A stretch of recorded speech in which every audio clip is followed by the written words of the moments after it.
back in the Lone Star State once again, and why not? Everything's bigger in Texas, and the UFC 277 card is an absolute monster.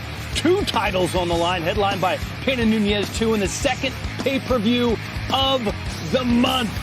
This is the UFC 277 official weigh-in show presented by Modelo as we take a look at the weigh-in stage. This is live, my friends. Quiet right now, but things about to start jumping. 26 fighters set to weigh in, starting in just a few minutes, and we will be here throughout. Welcome to the show, everybody. Dan Hellie alongside Laura Sanko, as always. DC, almost as always. And Kevin Holland, UFC welterweight, for the very first time on the weigh-in show. Welcome, my friend. Thank you, brother. Appreciate it. Glad to have you. Glad to be here. You've seen it before. I know you've watched a handful of them. Yeah. You know how DC acts. He likes to act up a little bit. He likes to pick on our guests. Don't let him get to you. Yeah, and I know he likes to cheat, too. So I really don't cheat. I be holding my cards off to the side. He watched the show. You know He's watched the show. Yeah. And heavy lies the crown, Dan. Oh, thank you. Thank you. Heavy lies the crown. You're so good at eating girthy hot dogs. I'm so excited for you to have that. You actually should be embarrassed about being the champ because you ate the most hot dogs. You think Kobayashi's embarrassed? Dude, the way you Hot ate dogs, those, glizzies.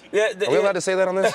the way you were eating hot dogs was terrible. It was actually embarrassing. I've eaten a few hot dogs in my day, DC, and I'm not embarrassed to say it. Well, Hellcat, I almost cheated you guys. I put it around the front of the desk. I was very close. I know. we caught you. Well, if you watched the show before, you know what this is. This is the Wheel of Misfortune. RJ Clifford, stage manager extraordinary, SiriusXM host, is playing the role of a criminal here. We'll get to that in just a moment. We'll tell you what. Show us how this works, RJ, the Wheel of So, Misfortune. Kevin, you know the games. I'm the guinea pig.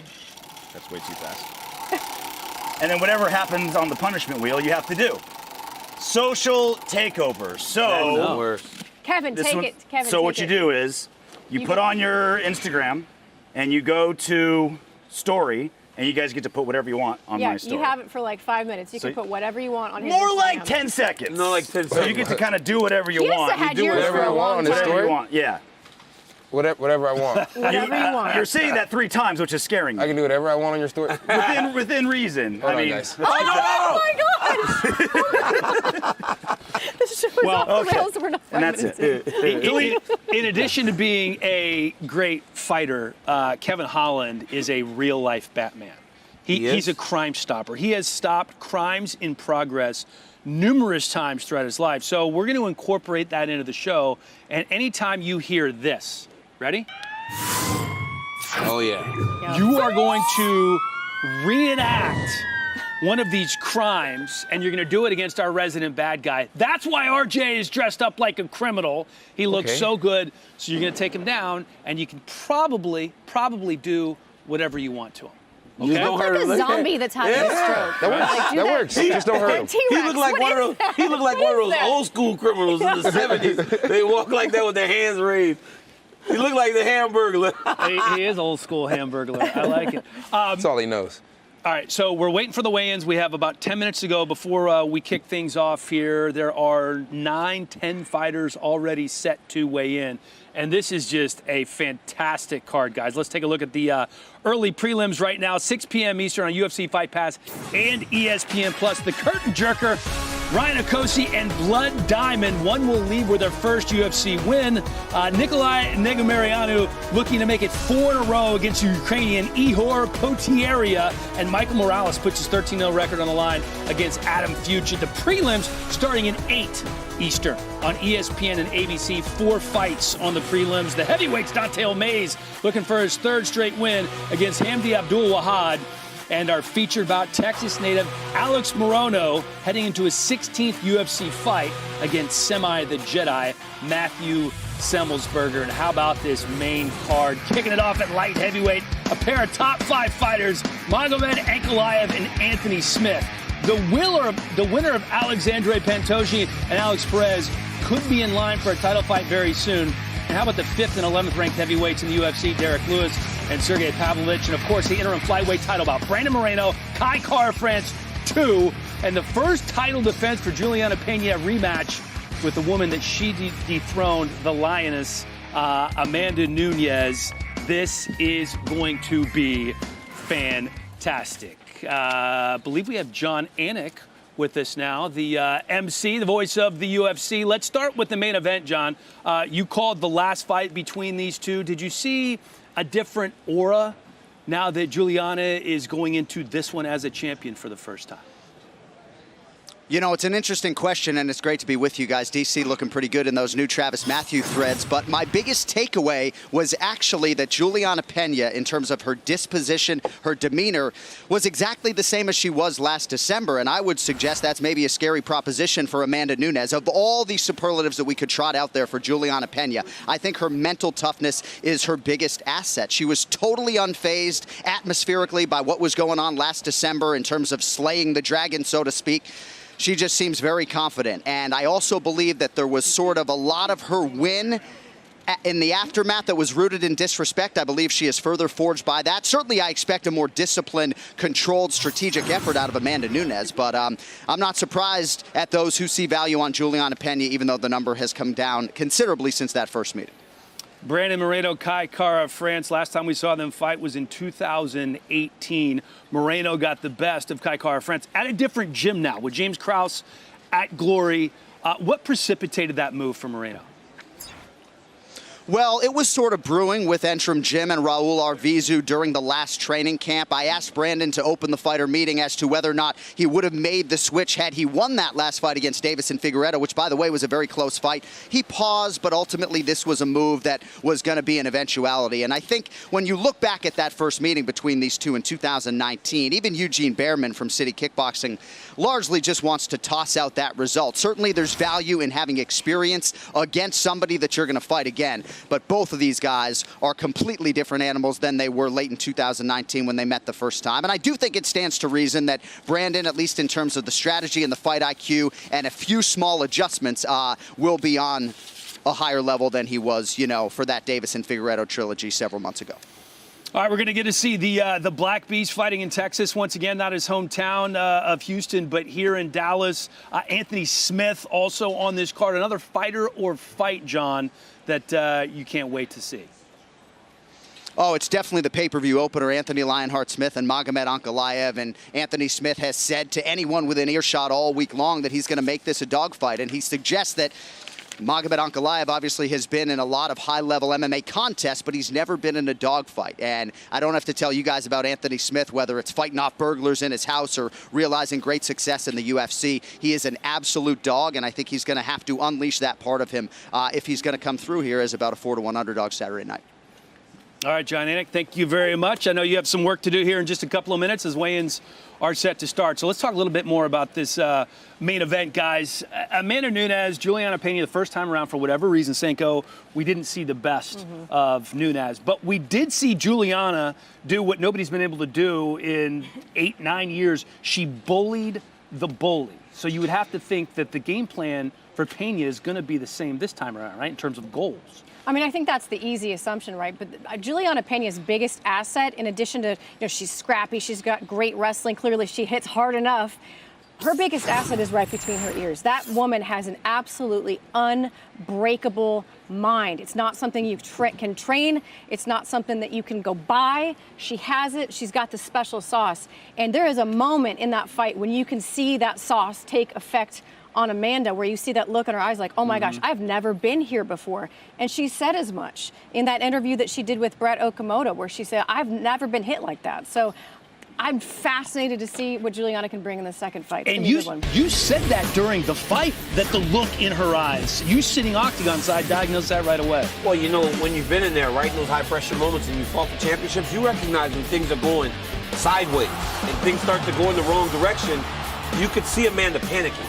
And you hadn't seen that for a really, really long time. The last time she had done that was way back in the day. Juliana took her to a place that she hadn't really visited.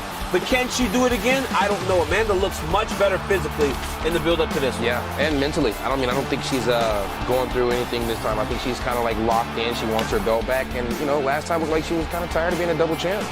It was a lot. It was a lot to carry for Amanda Nunez. And going up, going down, going up, going down, eventually you knew that it would take some sort of effect on her. But take nothing away from Juliana Pena. She said what she was going to do, and she went out there and she delivered. And you're right. I mean, when you look at Amanda right now, it is obvious. Like, you can look at her body and compared to what she looked like in that last fight, it is a stark contrast. And that says to me that she has absolutely put in the work for this one. She has. She's in shape. Yeah. Yeah, looks good. You guys ready? We're ready. All right. Well, we're going to get set here in just a matter of moments. As always, the UFC weigh-in show is brought to you by our good friends at Modelo, and I hope we have some Modelo's. I love them. I know. Are we going to be able to partake in some? Yeah, we are. Here during the show. Every show. I wish we had and it sounds like again that Kevin doesn't really drink beer, so it seems like Laura, you're gonna have to drink Kevin's beer. Yeah. There was a show Or where we can put some Modelo in. there was a coffee. show where I had to play with Bilal and he doesn't drink. It was a hot mess. It was a hot mess. Well, thank you to Modelo, our official sponsor for the weigh-in show. You can scan the QR code or visit ordermodelo.com to shop Modelo delivery and pick up and stock up for UFC 277 this weekend. Modelo is a small brand that came from tiny beginnings and never gave up. That's the fighting spirit. That's what makes a lion. Modelo, brewed for those with a fighting spirit. And how appropriate that the Lioness is here this weekend trying to recapture her crown and become a two-time champ, a double champ once again. All right, thank you all for being here for the official weigh-in for UFC 277, Pena versus Nunez 2, and we will begin with the interim flyweight championship as we call on the former undisputed UFC flyweight champion and now #1 ranked contender, the assassin baby, Brandon Moreno. All right, guys, we got Alex Moreno coming up here. Happy to see him back fighting again.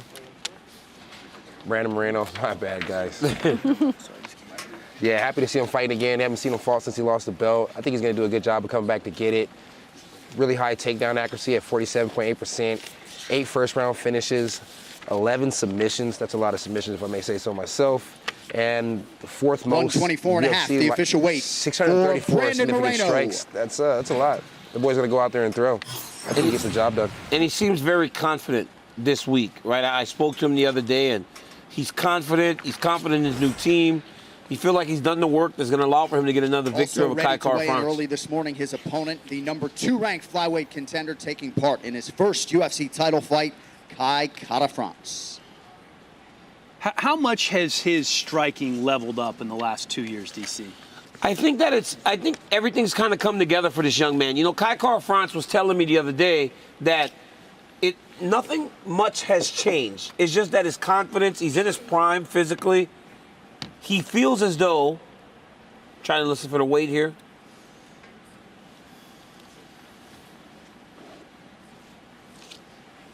This commission guy's a stickler. 124.5, the official weight for Kai Kara-France. He was a stickler, right? You saw it break in the barrier. You should have been okay. But Kara-France said that everything's kind of come together. That's why it's showing more in his power. He goes, I'm not throwing harder. I'm not extending myself more in my strikes. He goes, I'm just confident in where I am. So he's believing. He's believing in himself, and he's putting people out because of it. But he took a lot from the last fight. He took a lot going 3 rounds with the wrestler like Askarov. Thinks that he's ready for this now. And here we have Blood Diamond coming to the stage. Blood Diamond, Mike Diamond, whatever the case may be. There's a diamond involved. You know, Blood Diamond, I think, has the coolest nickname. Or coolest name. I don't know if is this his nickname or his name? His name's not Blood, but it might as well be. It's awesome. But, you know, he has over 50 kickboxing fights. Yeah, that's a lot of fights, kickboxing. 169.5, the official weight for Blood Diamond. Oh, and he came in underweight. Underweight. He's a tremendous fighter. And you know, we didn't get to see him for what he is in his UFC debut, right? So it's interesting and exciting to see him back again, and hopefully he has a better performance, or at least gives an idea who he truly can expect him to be as he goes forward in his journey. Working with that great city kickboxing team, and here is Alex Perez stepping to the stage. Kevin, what can you tell us about Alex? Alex. He's been out a minute, man. He has been out like about 2 years. This poor guy has had more cancellations than, I can even count. He's supposed to fight, I think it was Matt Schnell, a million times. Anyway, I know that Alex Perez is excited to be here, motivated. And everybody's beat so far in the UFC, they're no longer here anymore. So he's like He beats you, and then you're like terminated. So He's you got might not that- want to he's got lose to that this guy. 45.5, the official weight for Nice. Alex Perez. And he has had weight issues in the past, so that's Yeah, he big has. for Alex. That This is is big really, for him. really big for Alex. This is huge because the last 2 fights he's actually he's missed the weight. And his opponent even said, he goes, he misses, I'm not fighting him. Yeah. So it's like, he needed to make the weight on the scale. That's the win and before do the it win early, right there. right? The win Yeah. before the win. Competing in the UFC's lightweight division, Rafa Garcia. Yep. Rafa Garcia is fun. I enjoy watching him. I remember the first time I saw him fight in the Apex. He's with Cub Swanson, right? Cub Swanson's boy. And Cub just kept telling us about this kid's power and this kid's ability. But the reality was, it wasn't just power with Rafa Garcia. He had a good wrestling base. He did a good job of controlling once he got to the clinch. He's a very, very good fighter trying to build some for momentum. Rafa Garcia. Weighs 155 pounds. It's just a very, very tough weight class to truly make a mark on. But Rafa Garcia has that ability. He has got to get everything working together in order to give himself a shot. Coming off back-to-back wins, of course, working with Cub Swanson. All right, next fighter to the scale, competing in the UFC women's bantamweight division, Yon Kim. I like Jian Kim. You know, she trains with the guys with John Wood and them at Syndicate, right? And she good team. spends a lot of time with JoJo Calderwood, and they've got a very good stable of female fighters in that gym. Now, Jian Kim has been in there with very high-level talent. The one thing and the one area in which she struggles a little bit is her patience. A lot of times we say that fighters rush. Jian Kim is so patient, she doesn't come outside of herself. But I believe in the matchup that she has this weekend, she will be forced by Jocelyn in order to fight. And I think that's when she's at her best. Because when she fought Alexa Grasso, and Grasso really was making her fight, I thought she did a good job. Even though she didn't win the fight, she did a really good job. I'm excited about watching Kim fight. She's very good with her hands, but she's also really good on the ground. Very well-rounded skill set. And John Wood speaks so highly of her, and it seems like she might be overweight. Or this guy is just saying, I want to know. Taking it. 135, the It's official really weight. taking his time. he has got nothing to do today. Nope. He's like, I got time today. He got Jian Kim. I like Jian Kim. I think that she has real ability if she can just kind of get it all going in the right direction. One of 2 active female Korean fighters in the UFC right now. Trying to snap a All right, next fighter to weigh in three-fight this morning skid. in the UFC's welterweight division, the undefeated Michael Morales. Yeah, this dude's undefeated, 13-0. He has 7 first-round finishes, 10 of them by KO, 1 submission, 11 of 13, so that's 85% finish rate. He just had his UFC debut not too long ago. Yeah. Beat somebody the same management as me, Trevin Giles. It was a good fight. Dude In Anaheim. got the stoppage. I think it was a TKO. So it was a good fight, man. Dude's a scrapper, comes to scrap, and looks like he can 170 and a overall half, fight the everywhere. official weight for Dude's from Michael Interim Gym, Morales. right? He's from Interim Gym too. One of the guys from down there, and he's got Look some at that tremendous boxing. neck tat. That That's neck what I tat. can't stop. He's looking part at of that That's great. that Ecuadorian Mm. crew that trains at Trains at Interim now. Interim, yep. There's several very good Next fighter to the Ecuadorian scale, fighters also there. competing in the He had a nice UFC's neck tattoo, welterweight but the one thing division that kid and one had, half his of the fade was featured always just prelim. fire. Like every time I see him, he's got a nice fit. I'm like, Perfect look, line. these boys in Mexico getting down. Hey guys, this is Matthew Semelsberger, aka Semi the Jedi, fighting out of Crazy 88 MMA in Elk Ridge, Maryland. Hey Kevin Holland, I challenge you to a lightsaber battle. He want to challenge you to a lightsaber battle. What am I supposed to say about that? I mean, You got to accept I that. mean, and I'm let gonna him turn pass that on. down. It's a lightsaber battle, you know? It looks like a Jedi 171, Knight the or official something. weight for Matthew Semelsberger. Matthew Semelsberger is fun, but Matthew Semelsberger is quietly getting it rolling right now, right? Yep. He's funny, he's fun, but he's a good fighter, and he's starting to kind of get it going the way that he wants it to go. Good for Matthew. I'm excited to see how he handles the challenge of All right, Moreno next tomorrow. fighter to the scale Very is difficult. the 4th-ranked UFC flyweight Good start to his contender UFC competing career, live 4-1 on so pay-per-view. far. 3 in a row. The Frederick, Maryland native. Alexandre Pantoja has been looking absolutely phenomenal as of late. He got the win over Manel Kape, and then last time out in August, choked out a very dangerous grappler in Brandon Royval. And interestingly enough, he is here as a backup Official weight fighter. 125.5 for the cannibal 125.5. Alexandre Pantoja. He's here as a backup fighter, and it's fascinating that he has wins over both guys in the main event. Isn't it? Yeah, like if I was Alexandre Pantoja, I'm just sitting back there like, right, like He that almost should had be- it. Right. He said he got the call for the title fight, but he was hurt. Look at my man Hamdi right there. Yesterday I was sitting there talking to Hamdi. He's massive. And Hamdi is a very, very good Greco-Roman wrestler. He said that in the African Championships, he would wrestle Greco, but then he would also wrestle freestyle. Seriously? No, yeah, he said he was just doing both, right? He goes, I would wrestle 96 kilos, and then the next day, not to make weight again, I would just go up to 120 and win the African Championships. He's a phenomenal wrestler, but he's not just a good wrestler. He has very good stand-up skills, and he's not afraid to stand and trade with these big heavyweights. He said in his first fight, his first mixed martial arts fight, he went, I'm going to try it. He said he knocked the guy out so bad. He was standing in the corner. The guy wasn't moving. He was like, oh, my goodness, I killed him. He said he thought he killed the guy. He hit him so hard. Look at his arms. But question, does he like line up He his... lined that shit. It looked lined up. It okay. looked nice on the It's up the body. Hamdi got to be lining that It up, does man. kind of look lined up. It does not grow like that, Hamdi. You Don't got pull that on us. Also making his UFC He lined up debut his chest Saturday in. night in The Dallas Hammer, in the UFC first welterweight Egyptian-born division. fighter in the UFC, replacing nice. Justin Toff on short notice, making his debut. Adam Fugit also making his UFC debut. I mean, talk about last-minute notice. Yeah. He had a sensational win, though, in LFA. He was a plus 430 underdog and went out there and absolutely bodied Solomon Renfro. Huge surprise to anybody watching that card. Now he finds himself in this spot in the UFC. 171 for Adam in the UFC. I mean, that's the stuff that dreams are made of, right? You get the call, you come here, and you hope that you can recreate that magic that you're just coming off He of. said his whole life he has played the underdog. Yeah. He said that fight that you're speaking about in LFA, he goes, he's always been the guy that's been brought in to elevate someone that's going to the next level. Mm-hmm. And he loves playing the spoiler. Some people just feed off that, man. That's what makes them tick. Yeah. They asked him right away, they said, man, does it motivate you more? He goes, absolutely. Yeah, Ihor Potir was one of the biggest, standouts from season 5 of Dana White's Contender Series.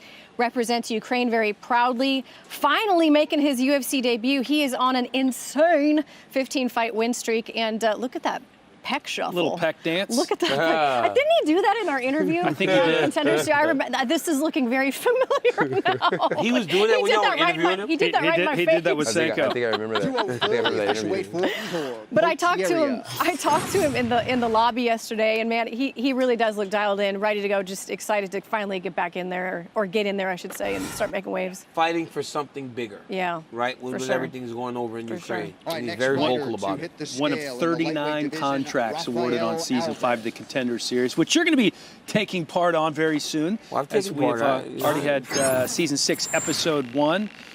Here's Rafael Alves coming to the stage, and hearing that Amanda Nunez is set to weigh in here in just a couple of minutes. Yeah, Alves is coming off that nasty round 1 guillotine of Mark Jacasey. Oh, look at this. Okay. A little shuffle.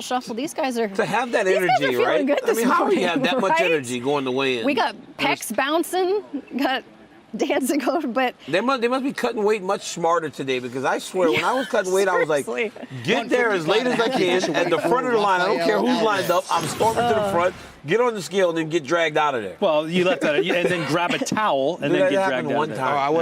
there. I was gonna bring that up, but I fought 13. You finally cleared the You know air what's on that. kind of crazy? I fought 13 times at light heavyweight.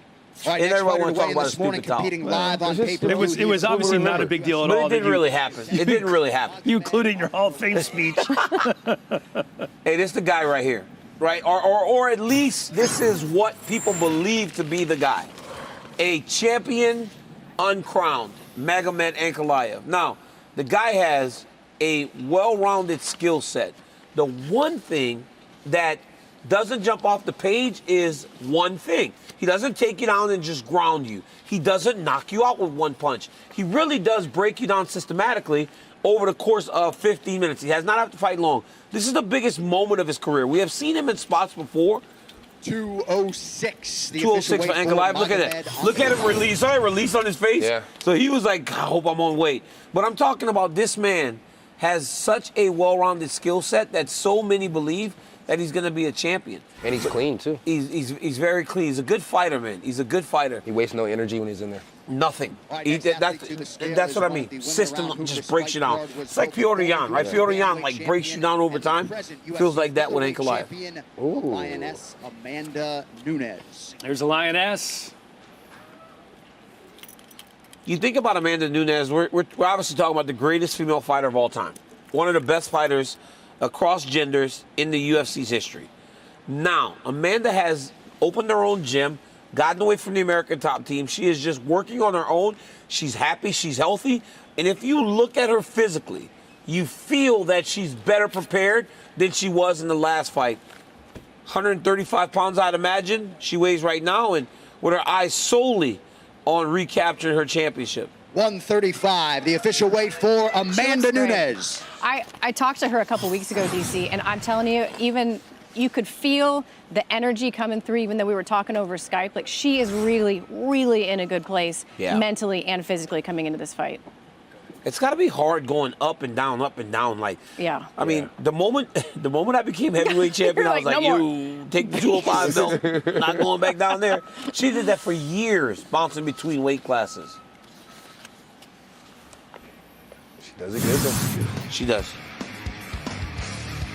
Thank you to Modelo, the official beer of the UFC, for bringing the weigh-in show to you today. You can scan the QR code or visit Order Modelo to shop Modelo delivery and pick up to stock up for UFC 277 this weekend. Modelo is a brand that came from small beginnings and never gave up. That's the fighting spirit. That's what makes a lion. Modelo, brewed for those with the fighting spirits. Modelo is a golden Pilsner-style lager that gives us great taste and uses premium hops to give it that great, crisp taste. Modelo brewed for those with a fighting spirit. And we do have a Modelo on stage if you choose to partake. I'm worried about burping again, but I am gonna. When have you ever been worried about burping? Stop. Yeah, like that's why we love Laura here. Burping and all of this. What does that matter? We should see who can chug it first. We did that one time, and I kind of got a little drunk, and then Conor McGregor made fun of it. I love. It's small. I love seeing Dontel Mays on a card. I really just enjoy this guy. When you talk about like fighting spirit, he has the distinction of being on season 1, season 2, and season 3 of Dana White's Contender Series. That is the determination of this man to get his shot in the UFC. And if you ask him, and he will tell you right away, he is the best thing smoking. That's his favorite phrase. Dontel I can't say it like he says it though. Dontel, I was sitting there with Dontel, and I was like, just kind of talking to him. I was like, oh, you're black. I was like, it's like you and I would know. I would see you at a barbecue somewhere. Like, I was like, you know Dontel? That's my cousin. Rich, shut up. Nah, for real. Y'all cousins. Yes. Then it all makes sense to me now. I'm just playing. Kevin, I was like, okay, Dontel, because like, we're just talking. Like, we look like we could be related, right? Y'all kind of do a little bit. Like, if we play basketball, I'm picking him up. Would you pick Dontel's on a basketball? You're picking him up. If Dontel's, if we play basketball, he's on my team. Yeah. If Dontel's on, if he's on a basketball court, I'm taking Dontel. Yeah, he's not here. What do you mean you're not picking me? I mean, All right, look inside the numbers for Brandon Moreno, one of the very best in the business, former UFC flyweight champion, trying to go for the interim belt on Saturday. And Brandon Moreno is joining us now, our first guest on the weigh-in show. Welcome, Brandon. How you feeling, my man? Hey, what's up? What's up, brother? I feel amazing. You know, in the moment when you understand this is the reward, this one is the reward, everything is perfect now. Brandon, big life changes for you as you leave the gym that you have been with for a long, long time, Entrim Gym in Mexico. And you decided to go with James Kraus. And I thought it was fascinating when you talked about why you went with James as a new coach, and you used your broadcasting background and the fact you got to see so many of these coaches to decide he was the guy. What made you go make that final decision to say, I'm going to go with James. He's the one who can get me to the next level?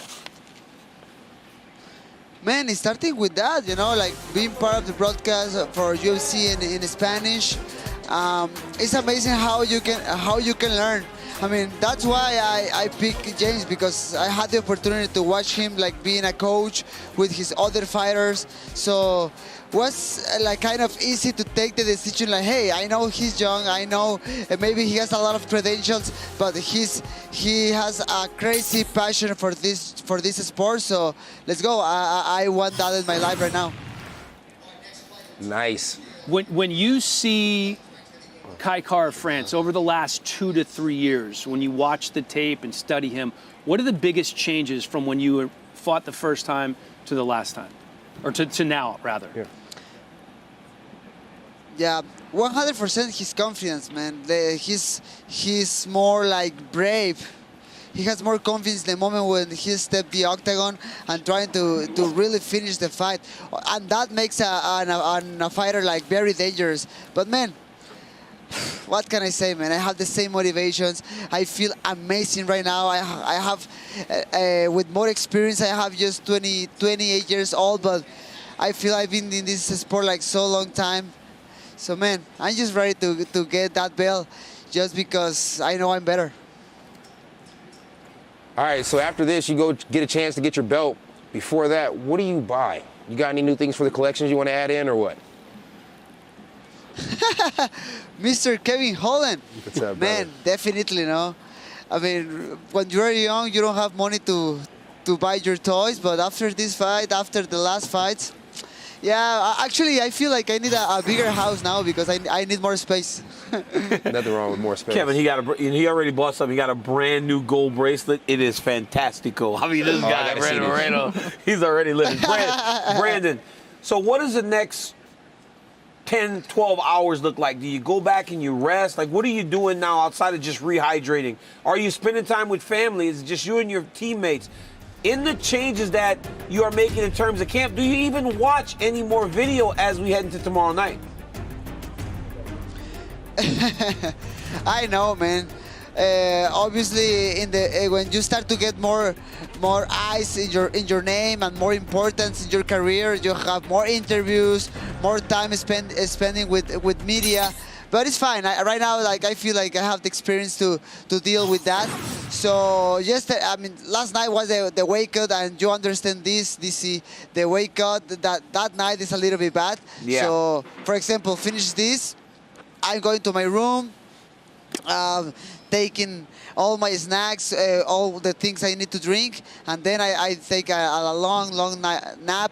Then after that nap, I feel amazing. I feel 100% now. You feel brand new afterwards, but Brandon, is the wife here? Is the family coming? Are you spending time with your family right before? Because I remember during my title fights, I always tried to separate myself all of Friday until about an hour and a half on Friday evening of family time. I tried to really separate myself from that to set that mentality. Are you with your family now, or are you just by yourself, kind of with your thoughts? Just with my wife. Actually, my wife right now is waiting in Vegas to take the airplanes coming to here. But I don't like to come with my daughters. I understand your point. I try to separate that part of my mentality right now. So I try to be just with my wife, be with my training partners, with my coaches, and just spend that time getting ready for the fight. What's up, Brandon? It's Laura. You have been the undisputed champion, and now you are fighting for the interim belt. I know that regardless, getting any belt back around your waist is what you're after, but is there any sense of frustration that this isn't the undisputed belt, or is it just as special as if it were? When everything was recently, yeah, definitely I felt like very frustrated, very sad, very disappointed.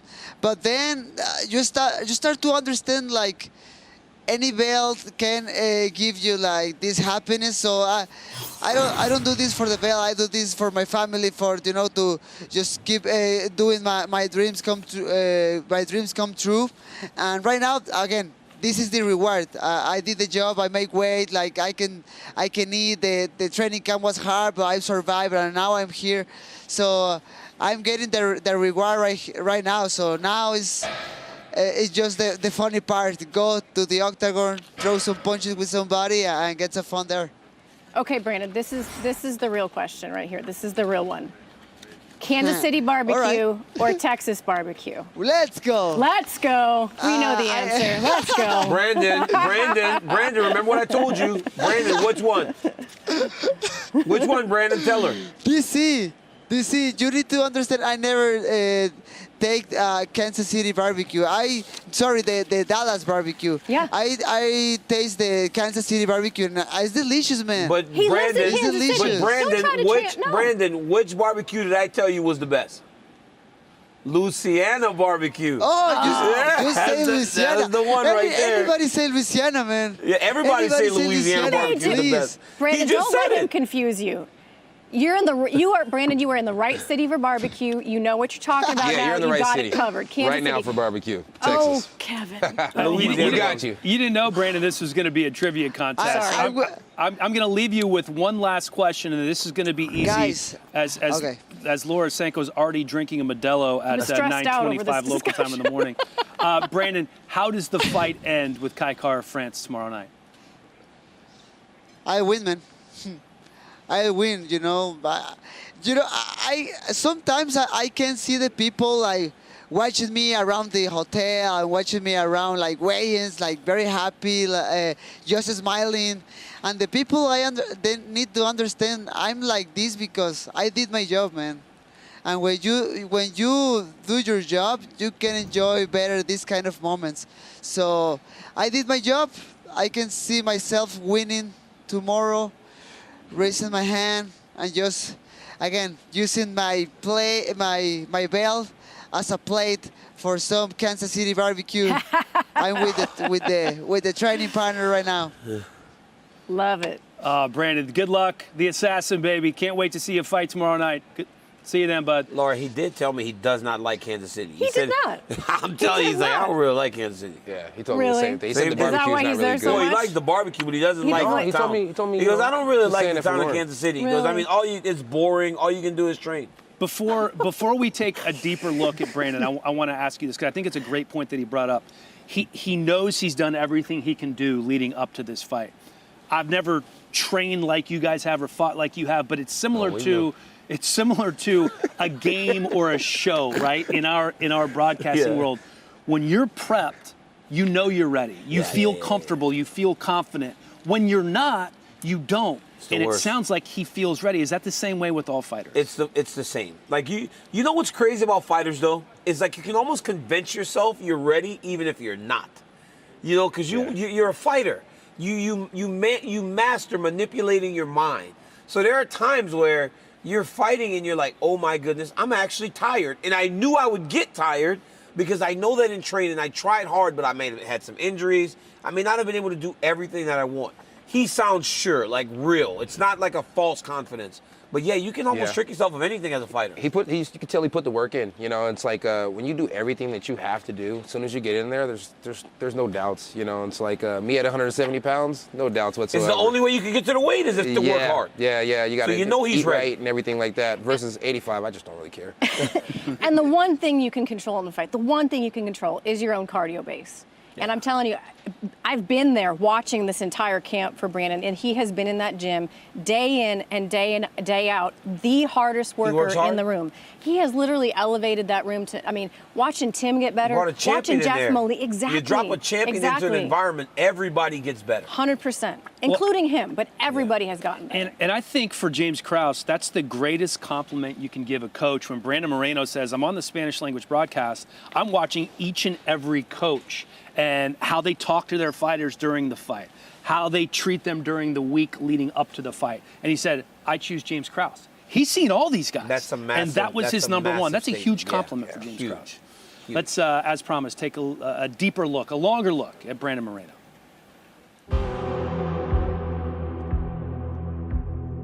In my old gym in Mexico, I knew all the styles, all my training partners, the sparring sessions were the same. So as he jumps, we're dumping to the side, the arm's trapped on.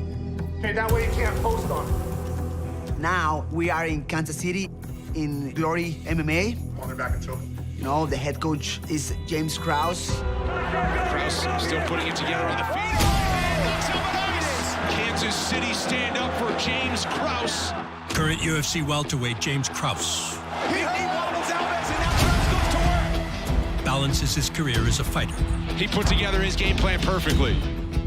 with that as a coach. Hey, look at me. Big breath. You know, stretch your mouth.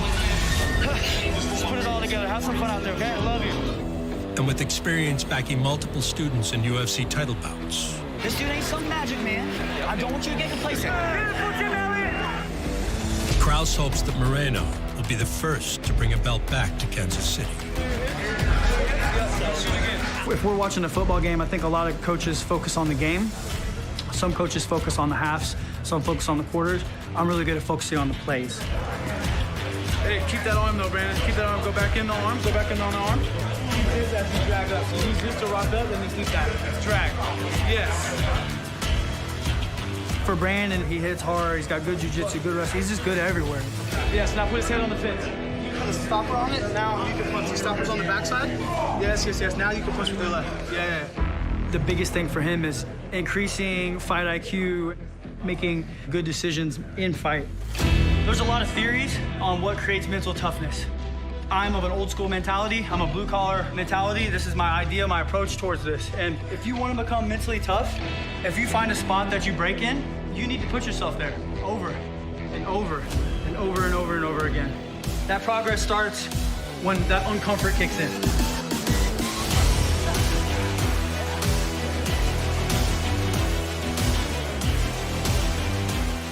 James Kraus, he's very passionate. Rock up, drag. He's always pushing myself to get better every single day. That was good though. And right now I feel like the best flyweight fighter in the world. 1, 2, 3. You see Sergey Pavlovic right now about to weigh in. Dude has started well. He's only lost once in his entire career, right? And it was when he fought Alexander Wolverine in his UFC debut, I believe. What about a first fight? But ever since that fight, he has gotten better. I've trained with this guy before, and he had been at AKA when I was still fighting. And I remember him just being so physically strong, so hard to take down, so hard to control, but he hit so hard. He punched so hard because he's fast for a big guy. He's 254 now. He was not 254 pounds back in the day. He was a lot smaller. So you can see as he ages up, he's growing more into his frame as a true heavyweight. He's in the biggest spot of his career right now. Because look at what Tai Tuivasa's win over Derrick Lewis has gotten him. He's now fighting Cyril Gane. If Pavlovic can win this fight, it really can propel him into something so much bigger, because in the heavyweight division, you don't need much in order to truly lay yourself into title contention. He has a massive 5-inch reach advantage over Derrick Lewis. That's the second longest reach in the UFC. As we take a look at who's left weigh in. This is crazy. That's a long list. Normally we're much shorter lists in regards to who's left at this point. And we still don't see Juliana Payne on the scale. Is that a concern? Yet. No, not yet. I don't think I'm concerned about Juliana Payne. I think she'll make the weight. She seemed to be doing everything right in the build, and she's not a big bantamweight. Yeah, I don't think it's Juliana's not a big bantamweight, so I'm not concerned yet. But we weren't concerned in Arizona until we were 10:58. Where's Charles Oliveira? So we weren't that was the longest show ever. 4-hour show. And we don't get overtime. No.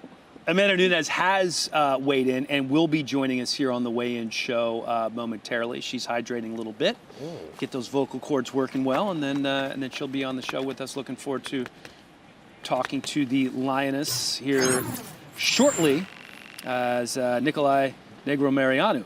Let me make sure I say this correct. Negroni? Nikolai Negromarianu. All right, so UFC debut, he drops a fight, which we see with a lot of these young fighters. The official weight 205 for Negromarianu. Just call him Nick. Nikolai. So loses his UFC debut, right? Now he's won 3 in a row.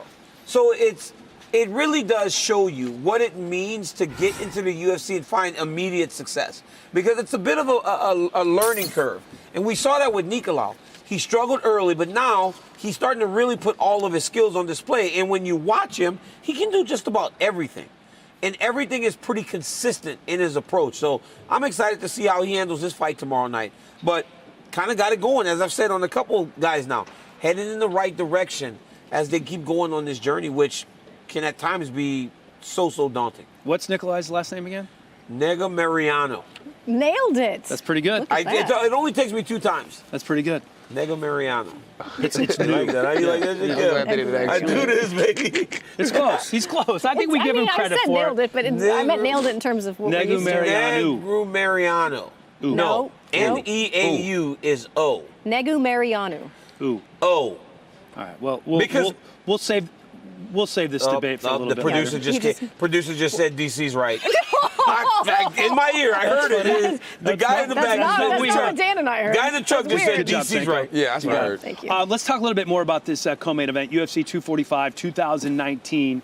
Brandon Moreno wins via unanimous decision. Which fighter, Kevin, let's start with you on this one. Which fighter since then has leveled up more? It's got to be, ex-champ. You know what I mean? It's like he's grabbed the belt since then. He's came a long way since then. And I really like the training camp change, going to James Kraus. I really think that's going to make a big difference. At one point in time where I was going through my little thing and I was thinking, what could I do to make things better? I thought about going to James Kraus. James Kraus is really good. I like the way he talks to the people. I like the way he works. So, yeah, I'd have to say overall, he's made the bigger jump. And I think, as the fight goes on, we'll see he made the bigger jump. What does changing camps do for a fighter? Changing camps can do a lot. Like if you're at an original camp and you're not getting the bodies that you need, or sometimes you just need a different mindset to help you elevate.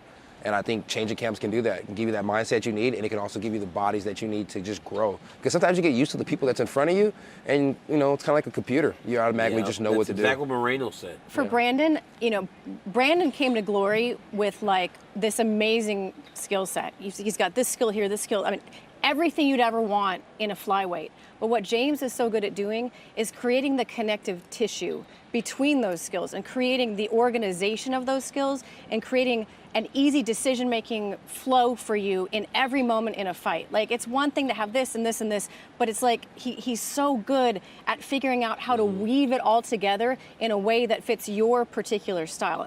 And it's kind of a hard thing to explain unless you experience it, but I think that's why people gravitate to that camp because he has a really special, and you hear it when he corners, DC. It's so specific. It's not like, get the takedown. He'll literally watch you. He'll walk you through how to. No, he does a really good job, James. Now, the question was, who's improved more? I think Kai Kara-France has shown that he's putting everything together better because we haven't seen him doing it at the championship level. We have watched Brandon Moreno fight the very best in the world in Davis and Figueiredo over and over. Kai Kara-France has shown, even in the Askarov fight, that he has improved more from that fight then. Now, here's one quick thought on the Brandon Moreno. As you said, it's like a computer, right? You know what your training partner is going to do. You know how to spar certain guys. You know how to grapple certain guys. You know what you do. So by switching camps, you get all these new bodies. Here's the one difference. When you get a champion or a guy like a Kevin Holland, he comes to my wrestling academy. If he doesn't see the improvements, he'll go find something different. And then people see Kevin Holland went there, it didn't really work for him. I'm going to go find something different. So it's like there's some pressure there on Glory Kickboxing to produce for this champion that settles into there. Because as we spoke about off air, it elevates the room. So everybody gets better. But ultimately, it's about that champion. And if he doesn't get the desired result, he'll go find something else. Especially if you just saw him leave a place like Interim Gym where he's been for so long. And maybe a different type of pressure for Kai Kara-France is he's the third member of City Kickboxing Nobody to does fight that. for a title contender, this the year. Black Beast, Derrick Lewis. Here's the Black Beast, Derrick Lewis. Let's go. All he does is fight in Texas, it seems like. Yeah. But this time he's fighting in Dallas. I think a lot of pressure gets to him when he fights at home in Houston. And this time he's fighting in Dallas, so I think it's a little less pressure. It's a 4 or 5 hour difference. I know when I'm at home in California, I go to Vegas. It's a big difference when I make that 4 or 5 hour drive, Relieves a little pressure. And plus, my man has the most knockouts in UFC history, especially in heavyweight history. Boy right there. Yeah, and as long as his balls is hot, and it's hot out here in Texas right now, we will be okay. They are definitely hot. And my man is focused. Derrick used to have to take off all the clothes to weigh in. 264.5 with the sweats on. Yeah, he's in shape. Ready. He's been on a lot more strength and conditioning than he usually does. I'm excited to see the man fight. He switched some things up this camp. It should be a good one. And he usually shines in these moments. With these young guys, Tai Tuivasa was the first guy that was like a young up-and-comer that Derrick didn't dispose of. Generally, he beats those types of guys. Yeah. Yeah, it was an impressive fight from Ty. Just getting word that Derrick Lewis will be joining us as a guest here in a matter of moments. He's going to try to charge me. He should. he definitely should. All right, you guys ready to play a little rapid fire presented by Modelo? Let's do it. Yes. We have our Modelos up here. Thank you, RJ. Senko's already had a sip. I will be. You're acting. Why'd you have to point that out earlier? Well, you're always the first one. I was thirsty. You can drink 3/4 of a beer, and you're always the first one. I'm just saying, it was an early start. Here goes DC. Have you played rapid fire before? Have you seen the segment before, Kevin? It's quick hitters, all right? You don't need to give too much. We kind of keep them moving. Okay. DC. Mara is the one that doesn't understand DC rapid. doesn't normally get that. All right, we're going to start with you. Okay. Question number 1. Buy or sell Amanda Nunez, gym changes a good thing? Buy. I absolutely buy it. After talking to her, I'm telling you guys, she has a completely different energy. She has a place at the gym where she can spend time with her family between training rounds. I buy it. I'm done. I wrapped. I'm done. Don't look at me like that. Kevin? Buy. Good thing. Sometimes you need that change. Sometimes you need the extra work. So, yeah, buy. Good job, Kevin. Sell. Sell. You stick with the team that built you up to become the champ. Sell. I did it my whole career. One gym. Stayed at AK. Bring new people in if you need something different. Okay. Just so you know, Kevin, whatever, I always go first for some reason, and whatever I say, by the time he's But am I lying? Did I leave AK? Did I ever leave AK? No, but to his credit, AKA is a big gym, so it's not like he ever had to leave AKA. All right. He's slowing it down already. Let's keep it moving. Number 2, fact or fiction, Amanda Nunez still motivated to be the best fighter in the world? Fact, the loss motivated her. I mean, I think that there was a moment where you start to rest on your laurels a little bit when you were that dominant, and now she's got the motivation back. Fact, got the motivation back. Fiction. Your mind kind of. What? What? All right, can't wait to hear I this spoke to her. explanation. Fact. Okay. I do believe she wants to be the champion. You're believing it. All right, true or false, Juliana Payne being the hunted, not the hunter, is a good thing for her. You mean the opposite? She's being the hunter, not the hunted? She's being hunted now. They are hunting her. Oh, gotcha, because she's on top. Okay. Yeah. Okay, I gotcha. Yeah. Because she's so used to being kind of the underdog, Yeah. right? And coming up, and now no longer she's the champ. Honestly, I think she's so dialed in between the ears. I don't think it matters, hunter, hunted, prey, predator, whatever. So true. She's always going to be hunted. It's Amanda Nunez coming after you. You're in trouble. So, yeah. False. I think that she needs to feel that chip on her shoulder. Like, everybody's doubting me, I'm going to prove them wrong. I think that really does elevate her. Okay, I agree with that. More takedowns in this fight, Payne or Nunez? Nunez. No takedowns. No takedowns. I don't like takedowns. DC likes takedowns. Are we counting knockdowns? Because I think they're going to be knockdowns. I'm not certain they'll be takedowns. No, just takedowns. You don't think so? I don't think there'll be takedowns. There'll be some knockdowns. That might lead to some grappling, but I don't know if there's takedowns. Pena goes for the most. All right, follow me on this one. We have 2 rematches in the main and the co-main, right? Uh-huh. In the main event or the co-main event, the first time around, did you learn more about the first fight in regards to what's going to happen in the second fight? So did you learn more from Kai Kara-France, Brandon Moreno the first time, or Pena Nunez the first time in regards to what you think is going to happen this time? Yeah, I think you got to go Kai Kara-France and Brandon Moreno. I think there was an interesting flow to that fight where Kai was doing really well in the first round, and then Brandon just floored it. Yeah. I mean, you can take a lot of X's and O's from that. Okay. Yeah, I agree. Okay. That's, I want to say that one too, because you saw that Brandon can really overwhelm him if he needs to. But I think we got to talk about the first fight with Amanda, because they did show that Juliana just has that ability to go and break her. We have to question. I mean, can she do that But again? the first round, but it was also the first round was what we thought we were going to see. But it was or maybe it was just such an it was like so outside of the norm that it could never happen again, right? But you know that on her best night and on Amanda's worst night, she can beat her. So that's we learned that it's possible, right? Yeah, we learned that it's possible. No, it's a good question, because I almost said that. Yeah. But I think she was off that night, though. She was off. She was very off. She was off. She had no cardio. But again, Kevin, like on her bad night for Amanda, and Juliana has a good one, Juliana could beat her. Nobody could do that before. If Amanda has an okay night and that's the Julia question. has a good night, That's I think the Amanda question. can still get it done. Yeah. All right, give me one X factor in Moreno Kai Kara-France that could determine the outcome. I feel like I know too much. Brandon Moreno's new camp is my answer. I don't want people to get mad at me, start saying too many specific things. Yeah, I like the idea of the new camp could be the thing, but yeah, new camp. I just like going with Lauren. She's smart, so I'm just keep going with her. I'm gonna go with DC. It's working out pretty smooth. Momentum. The momentum. I think the momentum of City Kickboxing is gonna. They got 2 champions, and both are gonna be in the building on Saturday night. An opportunity to get a third. Sometimes that momentum can carry you into the next thing. Can you imagine that? 3. You never get incredible. 3 champions. Eugene Behrman doing a heck of a job there. All right, if it's a firefight, who's it better for? Kai or Brandon? If it's a firefight, if it's a firefight, I'm still going Brandon because I think the sophistication in his striking. Obviously, Kai's got power, but to me, Brandon has the slicker striking. Yeah, if it's firefight, I'm going with Kai. I'm sorry. Yeah. Firefight. I'm going to go Brandon Moreno because I saw him in a firefight with Davison Figueiredo, right? Just kind of living in that in the first fight and in the third fight. So Kai Kara-France has the knockout ability, but I think Brandon in an all-out just Mexican drag-out war, you got to go with the Mexican Warrior. Oh. Well, Two of put it that way, huh? Okay. Two of Kara-France's last 2 fights have ended up in knockouts, by the way. All right, buy or sell. Derrick Lewis, Sergey Pavlovic ends in the first round. Buy or sell? I will buy that. Absolutely. I mean, both of these guys have ridiculous power. I mean, who wants to face Derrick Lewis in the first round? Absolutely. Yeah, I buy that. Okay. Yeah, buy.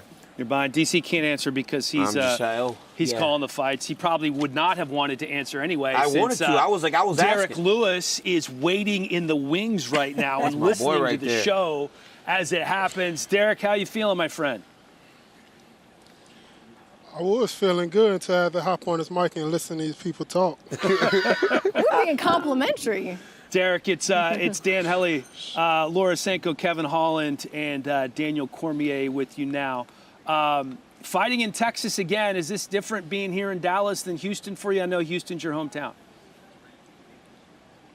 It's kind of feeling like Vegas right now. It's feeling good, though. I like it. What have you seen from, listen, I feel like every time you stepped into the octagon in this division, it's dangerous. What have you seen when you watch Sergey Pavlovic, who's 15-1 in his career? I see that he doesn't really throw straight punches. He throw with a lot of power, but it's not straight. And I know that I got to come in and get inside his guard because he got a longer reach. I got to throw everything straight down the line. Hey, big dog, so there ain't no little Woodrows out here, so what you doing after the fight, bro? Nah, shit, I'm probably smoking with you. What did he say? What did he say? They all started laughing. What did he say?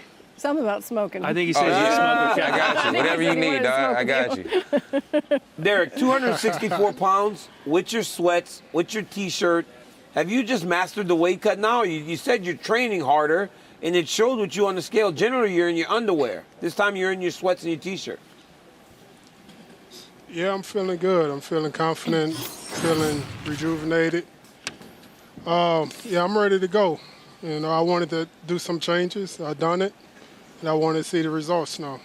I'm just happy you're not trying to charge for this interview. This is the second time I got to talk to you this week. You know, you be trying to dig in the man's pockets. Derrick Lewis, Sergey Pavlovic. What type of approach do you expect him to come with you at this weekend? Come at you with? I think you're probably going to sit back and wait for me to come in and try to catch him or something. I think I'll really try to be a counter striker. But if not, that'd be great if you try to wrestle me. It'd be beautiful. All right, that kind of answers my question because I was going to ask you, given the one loss that we've seen Sergey have, is there any chance whatsoever that we see Derrick Lewis put the wrestling shoes on and start making this more of a grappling match? You can't rule it out. I'm going to try everything I can to get this win. It's a must-win for me. That's how I feel like. It's a must-win, and I believe I'm going to get the job done. He is the Black Beast, Derrick Lewis. If you're looking for him after the fight, he'll be with Kevin Holland having a nice smoke. Good luck, my friend. I hope you do well. Always Appreciate enjoy it. seeing you fight. Glad to see you back here in Texas, even though it's Dallas and not Houston. Thank you. I appreciate it. Thanks for having me. All right, that is Derrick Lewis, and I noticed on your Instagram that you already had a nice chat with him earlier in the week. He's the best, bro. He is just phenomenal. And here is Drakkar Close. We missed a couple of guys weighing in while Derrick was talking, so we're just getting you all caught up here. 155.5, the official weight. He was for undefeated as Drakkar an amateur, former Rage in the Cage lightweight champion, BJJ purple belt, won 7 of his last 9 fights, 5 wins by KO, 2 first-round finishes. I ain't gonna lie, I like the way the guy fights. Love to see him get all the way on track here in the UFC. Yeah, back working with John Crouch at MMA Lab in Arizona, and here is the well-traveled Drew Dober. Drew Dober, the good-looking, well-traveled Drew Dober. Man, this guy right here, he comes to fight. I like the way he fights hard. I can't remember exactly what fight it was I was watching with him. Sold me a lot. He didn't win, but it was a damn good fight. I can't remember it right now. But yeah, Drew Dober. Drew Dober's a beast guy. He trains out there, in Colorado with, look, I'm having brain farts all over. Elevation. Elevation, Team Elevation. Really good gym. Great team. This guy always shows up to fight. This scale guy, DC. I don't understand this dude, man. Like, bro, like if it comes down, just let it come down. Like 155 in the third. Drew's arm's getting tired. He's making him wait. Yeah, he sure is. I mean, unless he's overweight, but it's actually breaking. 155.5, the official weight for Drew Dober. Yeah, we were all nervous there, huh? Yeah, I mean, when it starts heading towards the opposite direction, you're going, wait a minute. Like that. Tony Ferguson must have jumped on the scale again. 10th year in the UFC for Drew Dober. Broke into the top 15 in 2020, and he is trying to get back into the really top nice guy. 15. That's crazy. Really nice 10 guy. years. Time flies, Senko. It sure does. Goodness. It does, man. Time flies. Goes so fast. All right, you guys know we love moments. Yep. Good or bad. Like those moments that kind of live rent-free in our heads. It's time for our favorite Modelo fighting spirit moment from someone on tomorrow's card. I want you to give me one person, one moment that you remember, Kev. I got a rent-free moment. Derrick Lewis. You guys can just take a listen to this. What is it? What did he say? Where's it at? No, didn't pop up. But you know, the balls are hot. The balls are hot speech. We all knew. I'm here with the winner, Derrick Lewis. Derrick, why'd you take your pants off? My balls was hot. I understand. I'm not sure what he's doing, but he's taking his shorts off. Taking his shorts off. Wait. He's taking his cup out. He's throwing. Oh, no. Come on. All right. Don't do it. Don't do it. He did. He threw it out. Oh my Is that goodness. a child Oh, man. that did that? That is disgusting. I don't know. I did that literally my next fight. You know, after he did that, I went and got me a dub.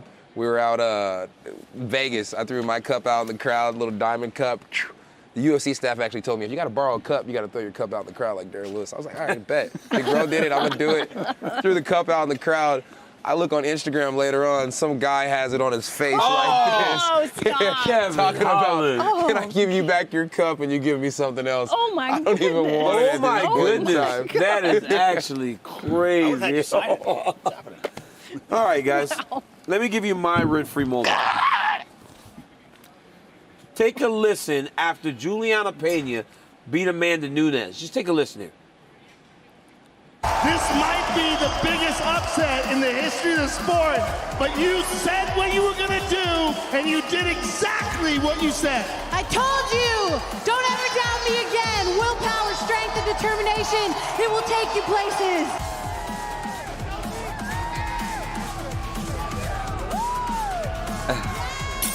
So when Juliana won the belt, right afterwards, they're checking on Amanda.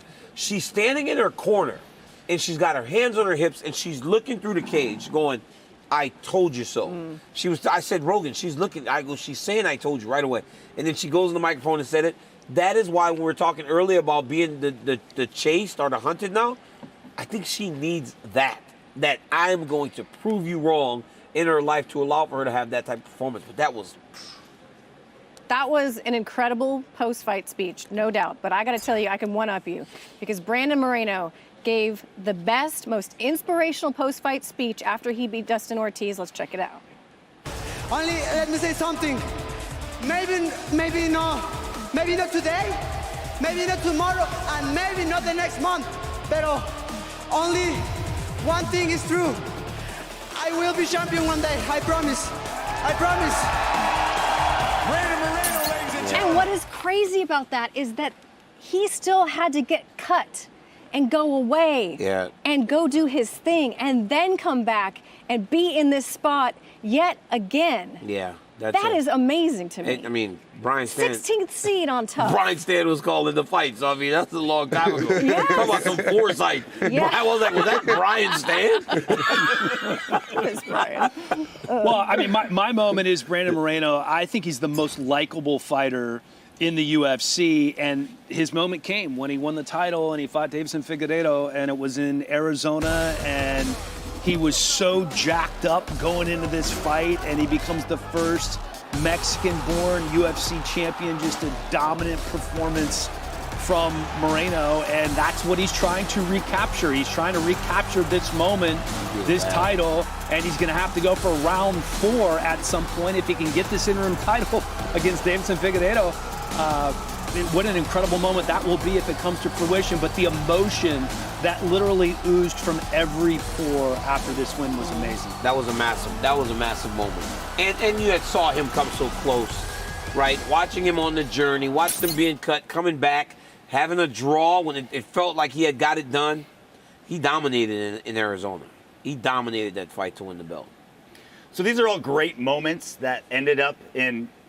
What is going on with your mask? Your mask is stuck. I have no periphery. I tried to take it off and I can't, so I think I'm gonna have to be this way for a while. But the best possible moment. You guys have all like great moments that ended up well. Sliding up on your eyeballs. Oh, I'm very aware. I can't handle I had to tape it. All right. Just take a listen. There's no listen? Oh. So this is Anthony Smith. It looks like Anthony Smith could have been champion, right? He takes an flagrantly illegal knee. Dumb. Blatantly illegal knee. Not even kind of a gray area. At that moment, Anthony Smith could have been champion if he didn't have cojones the size of bowling balls. He could have, rightfully so, said, I cannot continue. What'd you do? I am ruined. I am done. I can no longer continue. He stayed in there and kept fighting. What I said he should have did was the thing with Anthony Smith. What you want to do without... That was my moment. That was your moment, but you do what Aljamain Sterling does. That's the right thing to do. That's the right thing to do because then in the next... And rightfully so. He fights Jones again, and he gets pay-per-view points as the champion. That's true. That's, I mean... Personally, if that was in that situation, I think Orrin, even if he was in Texas and I was in Vegas, he would have somehow appeared out of nowhere and been like, don't get up. Don't get up. But I'm telling you, Anthony Smith's the type, he wouldn't be able to live with himself. Yeah. He's not built like that. He's not come from that Well, those pay-per-view checks came in the mail. He would have lived with the 7 figures. He would have lived, Let me tell you something. He would have lived with the 7 figures because I'm sure he hasn't made that 7 figures in a fight. He would have made 7 figures. Life-changing money if he would have just said, you know what, man. And that would have been the second time John Jones beat himself in the octagon. So that would have been... That would have been on him. Yeah. And then he would. But then think about this though. As much as Aljamain got flack for taking that knee, he went back, got himself together, and beat Piotr Jan the next time. Yeah. He won the fight with pay-per-view points as the champion. Yeah. You guys Business, man. You guys want to play a GOAT game? Yep, let's do it. All right, let's talk who's the GOAT. Despite losing to Juliana Payne the first time around, Amanda Nunez, rightly so, considered the greatest female fighter of all time. So I'm going to throw out some divisions, and you're going to tell me who's the GOAT of that division. Let's start at strawweight. That's an easy one. I mean, Joanna Jędrzejczyk is absolutely the GOAT of the strawweight division. Even though Rose has those wins over her, you cannot take away the 5-time defending boogeyman of the women's strawweight division. And not only that, I mean, look at what she was doing to girls. Like, the way that she got the title off of Carla to begin with, and then what she did to Jessica Penne, like, absolutely terrifying the division on her way to the top. And then after that, to come back and still have fights like the one that she did with Zhang Weili, to me, there's no doubt that Joanna's the GOAT of the strawweight division. I like how you start that all off with, it doesn't matter that she lost twice to Rose Namajunas. Well, it does matter that she lost twice to Rose Namajunas. Not really. Those are 2 big wins, and she has also 2 big wins over Weili Zhang. So, like, you got those 2 giant wins. Plus, I feel like a lot of Joanna Jędrzejczyk's is. Does somebody have a pair of scissors? Take that Can off? I just cut that mask You right feel off a lot his of face? Joanna's what? Early success. This is amazing. Came against like a lot of like earlier amazing. fighters. Like a lot of her title defenses early, like One-trick pony girls? like the division was so young and people were still kind of getting going. Rose has been dominating for a long time. Her last fight was dominating? Yeah. Her last fight was dominating? Laura. No one dominated last DC, time. DC, you're not up No, yet. it's Kevin time. I got it. It's my turn. It's my turn. It's my turn. It's Nice choker, RJ, You by trying the to talk about my girl Thug right there, like about her last fight. Her last fight, she was just giving the girl a wedding gift, okay? So, like, you know, Thug's that kind of person. She's that nice. Thug Rose, hands down, my GOAT for the women in the strawweight division. Why? She beat your GOAT twice. She beat the other person that you guys consider a GOAT twice. I mean, she's just the best. And her name's Thug Rose. So we'll just leave it at that. Boom. Rose Namajunas is very, very special talent in the division. But Laura, I got it. It's Joanna Jędrzejczyk. And guess why? Thank you. Laura, and guess why? Everything that you said, and this, to poke a hole in his little argument, right? And maybe it was the choker that was getting him. The champion today got beat by Joanna Jędrzejczyk. Jessica Andrade, who is one of the people that is on the short list to be a champion today, got dominated by Joanna Jędrzejczyk. So when he says those title defenses are against one-trick ponies, they're still at the top of the division right now. It was a wedding gift. Hey, no, I'm saying not Rose. I'm saying Jessica Andrade, just what she did at the Apex. I can't remember the gal's name that she beat by standing choke, the standing arm triangle that she got. Makes her the number 1 or 2 contender. Carla Esparza is the champion. Amanda Lemos. Amanda Lemos. Yep. She's the number. Andrade has got to be very highly ranked now at 115. Looks like she could be the champion again. Carla Esparza is the champion today. Jędrzejczyk beat them both. It's Jędrzejczyk for all that she did and the way that she did it. This division does not exist without Joanna Jędrzejczyk. 5 title defenses. I think this is an easy one. We'll start with RJ men's bantamweight. Dominic Cruz. I think it's simple as that. I mean, and doing it all, overcoming, having his knees and groin exploding every 6 weeks, and he's still... Get your mind out of the gutter, Laura. I didn't mean it like that. Torn muscles, multiple knee surgeries. He's like 7 different dead bodies, cadavers, like stapled into his body. Yeah, and he's still at the top of his game, right? Like today. He's in main 2022. eventing. He's main eventing coming up.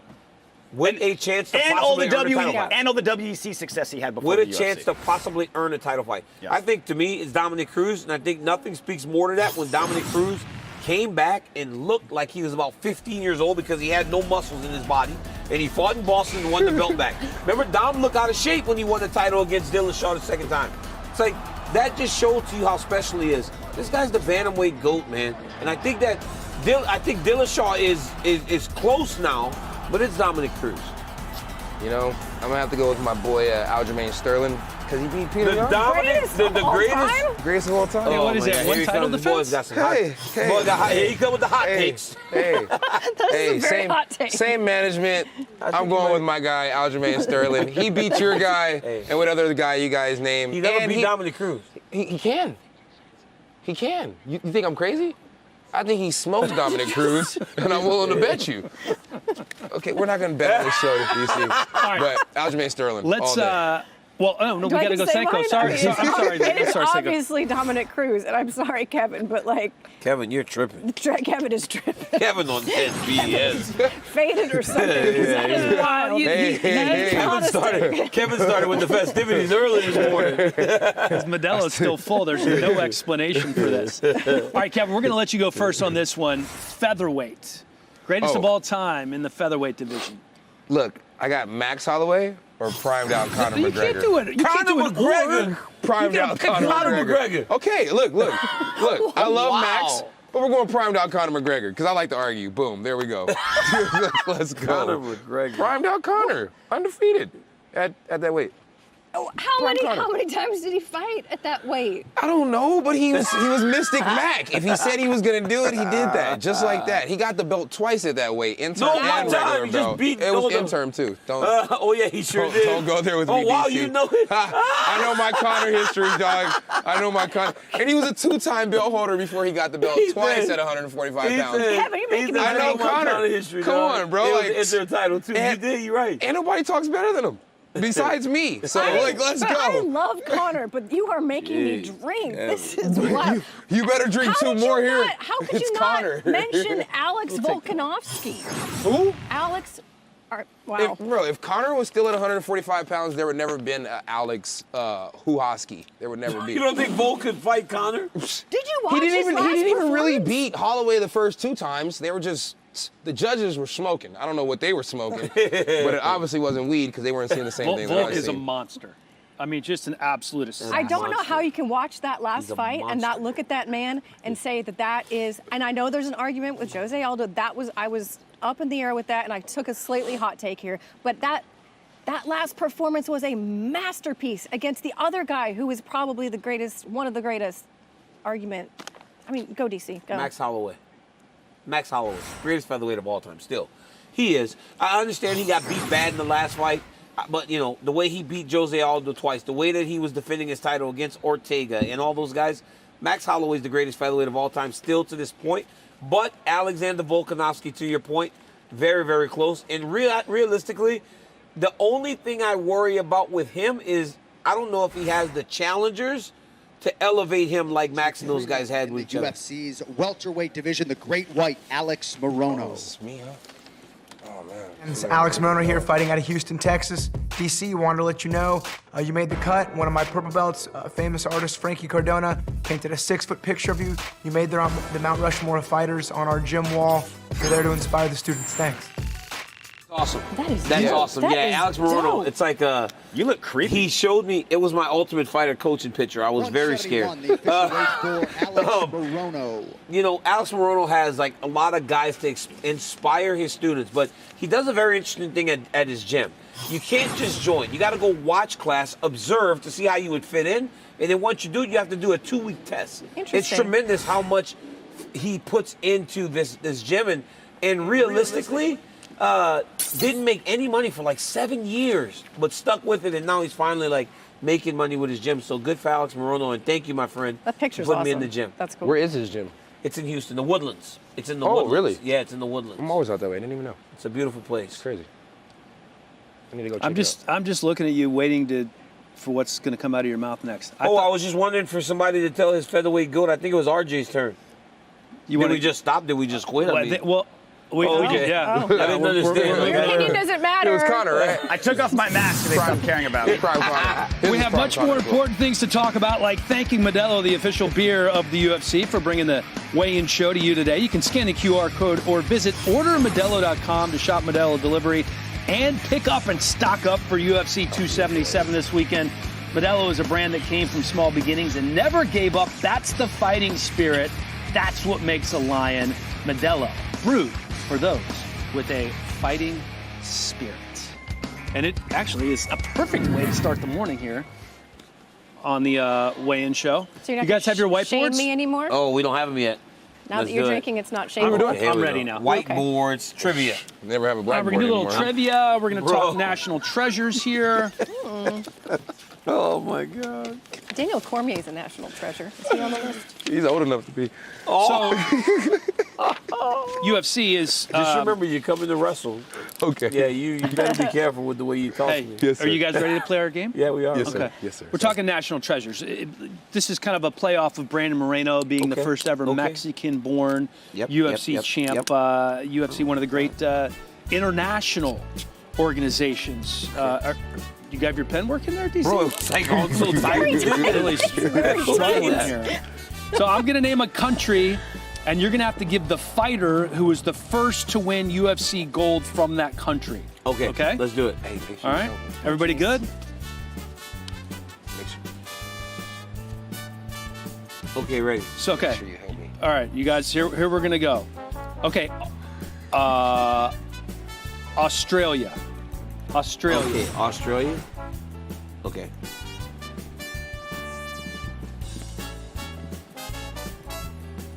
All right. I'm ready. I think this is it. All right, turn him. Oh. Whitaker. Oh, my bad. I don't know. All right, DC. How did I forget about He's Robert up one. Whitaker? Hey, and guys, Jeez. just remember, I didn't say this earlier. I won, yeah. Tournaments don't count. Okay, so, I got no Hoist Gracie, right? Yep. Okay. Yep. Let's do it. France. This is easy. Yeah. This is easy. Come on. All right. Flip them. It's my box of cereal. Gone. DC, my only God. you got it wrong. This is not. Oh, yeah, but still, dude, I think there's a little bit of an argument to that, the France thing. No. Yeah, exactly. Oh, Are my you from goodness. Oklahoma? All Or right, Louisiana. Or Louisiana? Okay, here we go. Poland. Oh. You can just keep it simple, guys. We can just do one name here. Yep. All right, you guys got it. See, I kept it simple, JJ. Okay. Russia. The first champ? Yes. First to win UFC gold from this country. Yeah, dude. Turn him. I don't have anything. He was your teammate. Habib didn't win it before Valentina. Valentina won first. She's from Bro, Kazakhstan. Don't Bro, disrespect no, her. I'm not saying it's the same place. No, I'm not saying it's the same place, but like, we started calling her the first Russian champ. Like, we did. Khabib even called it to her.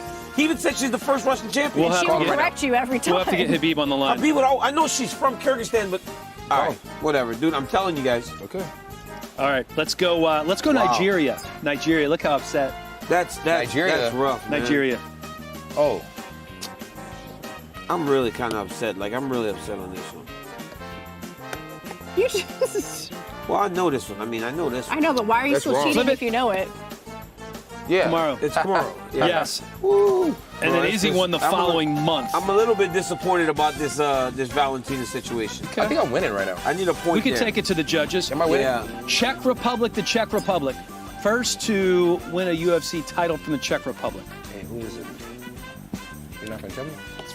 No, Relatively new. Who? Relatively 5, 4, Relatively new. 3, Quit giving him hints. 2, 1. Czech Republic. People Yuri voted out. What is Prohashka. that? He got it. He wrote Hozka. I think it's 3 for 3. Oh, I think he might have been saying Yuri. Let's go. Henry Holland is cheating now. Prohashka. You are sitting too He close said to DC. Prohashka. Yeah, he he did. said it very Hotchka. late after I had already flipped my board, but that's cool. Okay. I was like, All right. Netherlands. The Netherlands. the Netherlands? The Netherlands. Netherlands. Oh, shit. Easy. Oh my god. I don't know who won the title from the Netherlands. Turn it. Turn it. Turn it. Overeem didn't. Nope. Overeem didn't win a UFC Bas championship. Rutten. Oh, boss. UFC yeah. Hall of You said Famer. no tournaments. Yeah. Beat Kevin Randleman at UFC 20. Okay. All right, north of the border, let's go to Canada. Oh Go. my god, I know the guy's name, but I can't remember his name. Oh, I know. You copying off me. It's not who you think it is. No, I know. It's probably that I'm screwed. Because I think it's, yeah. Correct. It's Carlos Newton. Really? Yeah. Submitted Pat Miletich, That UFC old 31. school stuff. That old school stuff gets me every time. Who is that? Okay. Carlos Newton, he had hair like yours, This actually. one He's black? Yeah, he was like mixed. is for Daniel Cormier. I mean, come on, man. Kyrgyzstan. But then they're all gonna get it. They're all gonna get it now. You said because of- Kyrgyzstan? Yeah. Yeah. Dude, stop cheating. 5, 4. This is easy. Are you not 3. paying attention? No, what did he say? I literally just said it, We Kevin. literally just went over yeah, this. see? I got a V. I knew who it was. Come on. Wow, we found a bigger cheater than DC on the show. It's the first guy to out-cheat the He's cheater. such a cheater, Wild. bro. He's ridiculous. All right, last one. If DC gets this, he wins, and the belt goes over to him. I have to Yes. Let me relinquish ask the control. question. All right, let's go. China. First UFC champion from China. Oh, I know that one. This is simple. My name is Wei Li. Yeah. My name is Wei Li. wow. And I'm the champion. This is My painful. name is Wei Li. So and I'm the he wins the belt? Yeah, well, there'll be another chance. You'll have another There'll be opportunity. another one. Is that like your third belt? I've been this. I have legitimately been. He's so disrespectful. Spin the wheel. You didn't win the hot dog Man, challenge? spin the wheel. You've been disrespectful. Spin the wheel, man. You so disrespectful. You gotta spin it. Spin the wheel, young man. Okay. Let's see. Come on, a shocker. Yes. That shit's great. If this lands on Texas, Oh, accent, yes. Social takeover. Oh, yes. Let me get a hold of that social media, son. Let me get a hold. You gotta give me your phone, Kevin. Let me get a hold of that social media, son. Go through his pictures. Let me get a hold of that. Hell no, I would never go through his social media. Which one you want? I want Instagram. Damn. I want Instagram story. Open it. Damn. You should be very nervous. So if Oh, sheesh. Hello, guys. My name is Daniel Cormier. I am taking over Kevin Holland's social media. Look at him. Put your head down. Put your head down. He has no knowledge of trivia. He has terrible trivia. I just smashed him and became the champion again. Go follow DC_MMA and go like my YouTube page, Daniel Cormier on YouTube.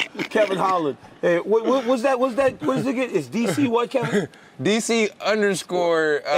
MMA. Yeah, there all you go. you Kevin Holland fans, go follow me and go to my YouTube page. Thank you, guys. so self-gratuitous. It could have been a lot worse, Kevin. Send it. No, he's trying to not send it. Send it. I'm really gonna post this man, too. Post that You right have now, to. man. Yeah, post look, my there that's you the go. rules. You got it. That's the rules, dog. This is gonna be horrible. I'm gonna have all these older chicks hitting me up like, who that? That's your uncle. Old ladies like me too. They're like, oh, your uncle's cute. I'm gonna be like, that's big DC. Speaking of horrible, how concerning is it that Juliana Payne hasn't How many do we have now? How many do we have that haven't good. waited? We only have a handful left. I think there's still some people that I didn't do yet, We got 45 minutes left. and that kind of. But when you got to make that champ weight, I mean, the champions almost always I did are everybody. the first First. ones in. You want to have as much time as possible yet. to Or rehydrate. Or maybe she We're just still woke up not- this morning and still not started. yet. We're still not yet. Like, I think at about 35, He asked me if 40. it was concerning. No, I know, but It's about, not I'm saying, great, no, but- about 30, it's not great yet. But at about 35, 40, we start to go. All right, so we only have 3 left, right? 4 left. I'm sorry. We have Anthony Smith, Orion Kosi, and Jocelyn Edwards, in addition to the champ. Jocelyn Edwards, I'd be a little concerned because she Yes. looked a little bigger whenever we were in Singapore. Well, she fought at 45. She fought at 45, yeah. So Yeah. and you see she can be big at 45. Yeah. So Juliana, not so much yet. Anthony Smith, it ain't great. Burger. What is Oh going no! on? Uh-oh! It's time! Crime Stoppers is here. This was a Texas restaurant when Kevin subdued an armed gunman. This is the greatest UFC Crime Stopper of all time. Give me all your sushi rolls now. Hey, Kevin, show us how this happened in the restaurant. Walk us through it, talk us through it. So I put my pants up like that. Yeah. So what did you see? What did you notice? So like we were sitting there chilling. I was like on the other side of the bar. You know what I mean? So I was like way over here on this side. Were you by yourself? No, I was with 2 chicks and my baby uncle. We call him baby uncle. You know what I mean? Because he's younger than me, but he's my uncle. Yeah, don't ask me what happened there. Pops was still getting jiggy with it. You know, but we were sitting over there. I was eating, and I heard some like big bang go off. But I thought it was like the people behind me that was having a birthday party. I thought that they were just popping champagne. You know what I'm saying? Then I heard glass breaking and people running. And then I got down, I was like, oh shit, you know what I mean? I thought something was going on. I was probably supposed to cuss on the show, my bad. You know, I got into the moment. It's so then I turned, and some guy was grabbing him. So then I realized, you know, I'm gonna get over there, I'm gonna go help. But yeah, the guy that was grabbing it, he was pointing the gun towards everybody but the woman that he was on a date with. So I mean, like, he was doing a great job of making himself look like the GOAT. Does it point at you? It was pointing towards me and baby uncle. So I was like, oh no. So I go running over there, I grabbed a chair, I was gonna WWE him, you know what I mean? I got over there and then I couldn't realize. I was like, damn, is it the big black guy shooting up the place? Or is it the little Asian guy? You know what I mean? And you had to make a decision. You're the little Asian guy right now. So like they're fighting over the gun. So I'm like, boom. I instantly like grab and I'm like, you know what I mean? I'm pacing it up and I'm like, all right, cool, that's probably not good. So then we face it down. So then like punch the guy's wrist and that kind of like helps release it. And then I put him in a rear naked choke. Oh! And then we choked him out. And I'm looking at my uncle, and I swear he turns into Herb Dean, and he's standing there, and he's like, he's not out. He's not out. He's not out. I was like, bro, you sure? He's like, grabs him, he goes, no, he's out. He's out. So then I let go of the guy, and you know, out there, you know, the guy sleep. You know what I mean? I slapped him on the face a couple times. You know, grab the bag, throw the bag out the way, slap him on the face a couple times. Wow. He like wakes up too, and he looks at me. And I'm like, all right, this is cool. And I'm like, bro, if you move, I'm gonna fuck you up. He goes, yes, sir. And that's his response. His response is, yes, sir. I'm like, that's the correct response. Yeah. That's the correct response. And so like the people in the bar, they're mad. You know what I mean? Like at first they're like, ah. And then like now that we got the gun, they're like, yeah, fuck him up, bro. I'm like, bro, what's the change in energy? So it was pretty cool. It was a cool situation. Great. Thanks, bro. Appreciate that. You didn't eat that banana, no? I'll take it. Yeah, appreciate that. That was good. I do need to see a replay of the choke though. Because you want to see that again? No. We have it on video. RJ was scared too. Look at RJ's face when the choke goes in. Boom! Hit the dang thing. He dropped the banana. Guns down. Choke comes up. Look at RJ. He's so ready to tap. I'm trying to grab his arm like Kevin. Let him go. Look at my arm like Kevin. Please don't choke him. Kevin, I'm just glad you're okay. RJ's mask is all sideways. I'm just glad you're okay, Kevin. RJ mask off. He looked bad. It was really clinging to that mask. I think he likes it. I think so. Guys, remember you can vote this weekend for anybody fighting on the UFC 277 card to win that $30,000 bonus in Bitcoin at crypto.com/fan bonus. By voting, you're going to have a chance to win some of the great prizes, including UFC merch and UFC fight passes. Voting opens at the start of UFC 277. That brings us to ask the question to this group: who will be your pick as fan bonus of the night to win $30,000 in Bitcoin? Senko, let's start with you. Fight of the night. For me, it's Perez Pantoja. That fight is going to be wild. And when you've got a main event that's also in your weight class, and like I mentioned earlier, Pantoja has beaten both of those guys. He wants to go out there and prove a point. I mean, they're both right there. Alex Perez hasn't fought in 2 years. That fight's going to be wild. It's going to be good. All right, me personally, I got the co-main event, Moreno versus France. I think that's going to be a good one. I think they can strike. I think they can grapple. I think they can do it all. Overall, those little guys, they always come to scrap. So I think it's going to be fun. I think it's going to be good. I think it's going to be entertaining. I got that one for the crypto money. If not, I'll send them crypto myself. I got Moreno Semelsberger. You know, you are put in that spot on the prelims for a reason, to boost people going into the pay-per-view. I believe that Moreno has some ability to try and go take it down and slow the fight down, but he never does. They're going to stand, they're going to trade. It's going to be very fun. So I think those guys are going to be walking away with $30,000 of crypto money. Pantoja, Perez, I'm with you as well. You know how they roll. They just go nonstop. I think they've won like a combined 5 performance bonuses in their last 10 combined fights or something. What are you laughing at? Take it off. Take it off. Man, this is bad. No joke. My wife just texted me. She's like, "Hey, make sure you bring that outfit back home." I had a feeling that was going to happen. It's a nice outfit, man. You know, everybody loves a burglar. I want to talk superheroes because it's a big week in superhero land, right? Comic-Con started yesterday in San Diego. The new trailer for the latest Black Panther movie has just come out. Hey, by the way, you know who's in that? You know who's in that? You? Talk to me. Kamaru Usman. Really? Oh, is Kamaru that right? Usman's in the new Black Panther. That was a possibility. I didn't know that came to fruition. He's in the new Black Panther. I don't know if I'm supposed to tell you guys that. I mean, he looks like he's from Wakanda. Usman's in the new Black Panther. That is cool. Being a UFC champion has his perks. Very, very fitting. He probably wanted to release that news himself. Yeah, there you go. It's all good. It's fine. It's fine. DC's doing everything on his social media. Right? So what we wanted to do was we wanted to take a UFC fighter and spin it forward to what superhero they would be, right? Man. So MMA fighter into superhero. DC, you're such a nerd. I figured we'd start with you first. Yeah. So I said that. I just broke that news about Kamaru, but I don't even have him as the Black Panther. I got Francis Ngannou as the Black Panther because if anybody's gonna rule over Wakanda, it's that 6'5" monster of a man in Francis Ngannou. Hey, what about Captain America, Colby Covington? He comes out with the flag. He's clean cut. You know, it's Colby Covington as Captain America, and the Black Widow is Valentina Shevchenko. She is everything that she is. That is what nobody knows where the Black Widow came from. But who in the world knows what a Shevchenko sisters? They just kind of showed up. It's like all of a sudden they got these 2 Kyrgyzstan girls that are flying planes and winning fights. They can shoot guns. She's the Black Widow. Colby Covington's Captain America. He's true red, white, and blue.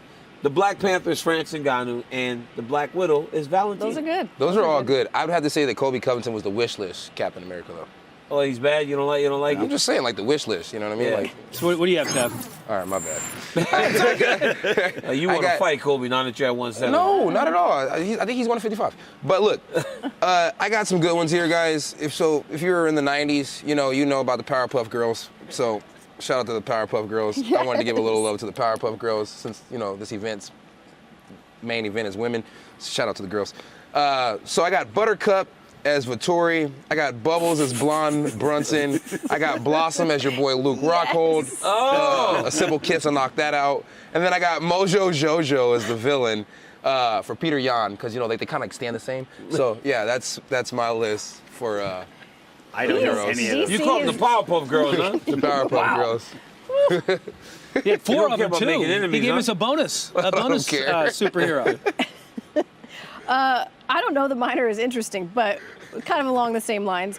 It's not at all a hot take, but Francis Ngannou to me is the Hulk. I mean, he's like this kind of mild-mannered, quiet guy, and then once he flips that switch, Hulk smash. Wonder Woman. I have Wonder Woman as Valentina because same thing, DC. She can do it all. She is strong. She's fast. She literally has she can talk to animals and make them do what she wants them to do. Right. She's got her lasso of truth. That's a good one down there. That was, I don't know, Valentina. And then for me, Doctor Strange is Yuri Prohaska. That's not a bad one. Because he's manipulating space and time, and he's like that one. He didn't even do his last one. The one that I really think is a Catwoman, Mackenzie Dern. Yeah. Hey, Catwoman's kind of sleek, and she's kind of sexy, She's a little grappling move. Yeah. Where's the black outfit? Yeah. Mackenzie Dern can play Catwoman. I tune in. And then I actually had him the same, Valentino's Black Widow. Yeah. And then I had this other one, Electra, is Aaron Blanchfield. Did you spend your entire you have homework time just on this? a dozen people. It's the You guys said superhero shit. I got a fun topic, right? That's a fun topic. I liked it, that one. Yeah. That's the one he does his homework. Well, there's RJ. The really incredible Hulk is Ally Quinta, because you wouldn't like it when he's angry. Oh. He gets a little fired up, as we've been told, right? Max Holloway is the Wolverine, because he has mutant healing powers. You can't knock him out. Yeah, Takes the beating, never gets finished. Yeah. And this one's for, of course, Derek and graphics. Tracy Cortez as Electra. Electra. I picked this one thinking they were going to make an animation and they were going to put Tracy's head in Electra's body or something like that. Someone made a joke and they wrote this one on my card. Oh. Can I say it? I'm not going to say it. Read it. I'm not going to say it. Don't say that. Don't say that. I'll do it. Don't say that. Don't say that. I got it. Don't say that. What do we do? RJ, at least pass the card down. No, don't say that. Don't say that. Don't say Inside that. jokes down there. All right, well, we try to figure out the inside jokes. I'm going to give you my 3. The real Captain America is Michael Chandler. It's not a show, it's real. Okay, he was an All-American wrestler. He's from Missouri. It's the heartland. It's the show me state. Everything you're saying is what Kobe Covington He has is too. superhuman powers, durability, strength. That's the real Captain America, Michael Chandler. Kobe Wolverine is not from Missouri. Islam Makhachev. What's that? Never mind. No, because Kobe Covington's an all-American wrestler. He's from Oregon. He's the same thing. All you didn't say was he's white. It's literally the same thing, bro. They're the same guys. Okay, well, I'm going to talk about another white guy. Islam Makhachev is Wolverine. You give me that? I think it's a terrible comp. He looks like him Wolverine. only. Wolverine heals faster. He's indestructible. Makhachev hasn't been beaten in 10 straight fights. And, of course, you have the claws that come out of Wolverine. What is that for Makhachev? It's a submission game when he's on the ground, okay? My boy got into that one, Emotionally unavailable. That's my boy right there. He's emotionally unavailable. And, of course, the real-life Batman, this man, Kevin Holland. What is Batman known for? He's known for fighting crimes. What is this UFC fighter known for? Fighting crimes. We've never seen another Kevin Holland in terms of crime fighting in UFC history. It's remarkable. Can I say something? It's remarkable. Can I say something? Ple's. Joaquin Buckley said it's fake. Joaquin Buckley said that Kevin Holland set this up, crime fighting is fake? Joaquin Buckley said that Kevin Holland set this up. He said it publicly. He said that's too many circumstances in which Kevin Holland Just show it. But I gotta be honest, I have a few opportunities to save people, but I just don't. You just go out. So I can't say the thing. Don't. I've got some opportunities where I'm like, man, I could probably help in this situation. You're like, so selfish. I'm good. Look, I'm scared. I shit you guys not. I was driving home yesterday. I seen a fire on the side of the road. Oh my God. Another one. Is this Hey, number look, 5? look, no, it's actually a lot more than that. I just don't tell you guys everything. I see a fire on the side of the road. I'm on the phone with my uncle and them. And I go, bro, there's a fucking fire over here. What should I do? He goes, bro, you don't have anything to put out a fire. I go, bro, there's a lake right here. I could probably move the fire to the lake. He's like, bro, just go home. I turn around. I pull up. Right when I pull up, the fire truck's pulling up. Roll down the window. I'm like, you guys got to be a little faster next time. I just went home. You were trying to put out a grass fire? It was by the church, so I had to stop. How do you know put what I mean? grass in the lake? No, you I don't know what I was gonna do. Bring the water. I was in my truck, so I figured I'd somehow find a boat. We're not pull a going to boat. reenact that one. Yeah, that just, We're not going to light the stage on I don't know what I was thinking, but So it just happens. shit just happens, and I'm just there. I don't know. I'm what not going to happens. ever hang out with you, Kevin. Like, I feel don't. like I don't think it's a good idea, to be honest with you. All right, speaking of things that just happened, Jocelyn Edwards stepping to the scale. Oh, Blue hair today. Oh, wow. Digging it. Yeah. She's good. I think she's going to use here it is. Uh-oh, DC. the box. The box. This is what she brought for you. But she is proudly repping Panama. Back down at 135, as we talked about, which I think is part of what we're seeing here. Because as you said, DC, I mean, it's hard. You settle into a weight class, especially when you go up. And for women in particular, I think it's difficult to go back and forth and do that yo-yo a little bit. It sticks to you. It's very, very tough. And she looked big when she was fighting at 145. She didn't look small in Singapore. This doesn't look good. And she doesn't look happy either. This will take 5 minutes. The first Panamanian female. Why in make her the put her UFC. hand like this? They don't want you touching anything. They make you put your hands up because they got to make sure you ain't touching nothing up in there. Okay, that makes sense. They got some dirty players in the game that might touch inside. Oh, okay. Because you can touch inside. Oh, there's stuff you can grab in there? No, not grab. You just kind of push. 137.5 for Jocelyn Edwards. That's That a is pound and a half. pound and a half over the bantamweight limit. Yeah, that's not that bad, huh? That's But unfortunate. that's only 30 minutes. Yeah. See, there's a 29. difference. 29 minutes. And I don't know if this is... I don't think she gets the extra 2 hours because no title fight. In the title fight, you get time after to go and try to make the weight. Damn. She is not going to make weight. I mean, it's pound and a close half. enough where you imagine the fight's still probably going to go It on, happened, but yeah. she's going to lose a big chunk of money. 20% of her money. Yeah. Still waiting on That's a bit of money. Anthony Smith and Juliana Hey, Payne. let me tell you something. You ran into Smith. Anthony earlier well, this we week? did a fighter meeting, and he said he intentionally got bigger. He did. He said he got as big as 230-something pounds.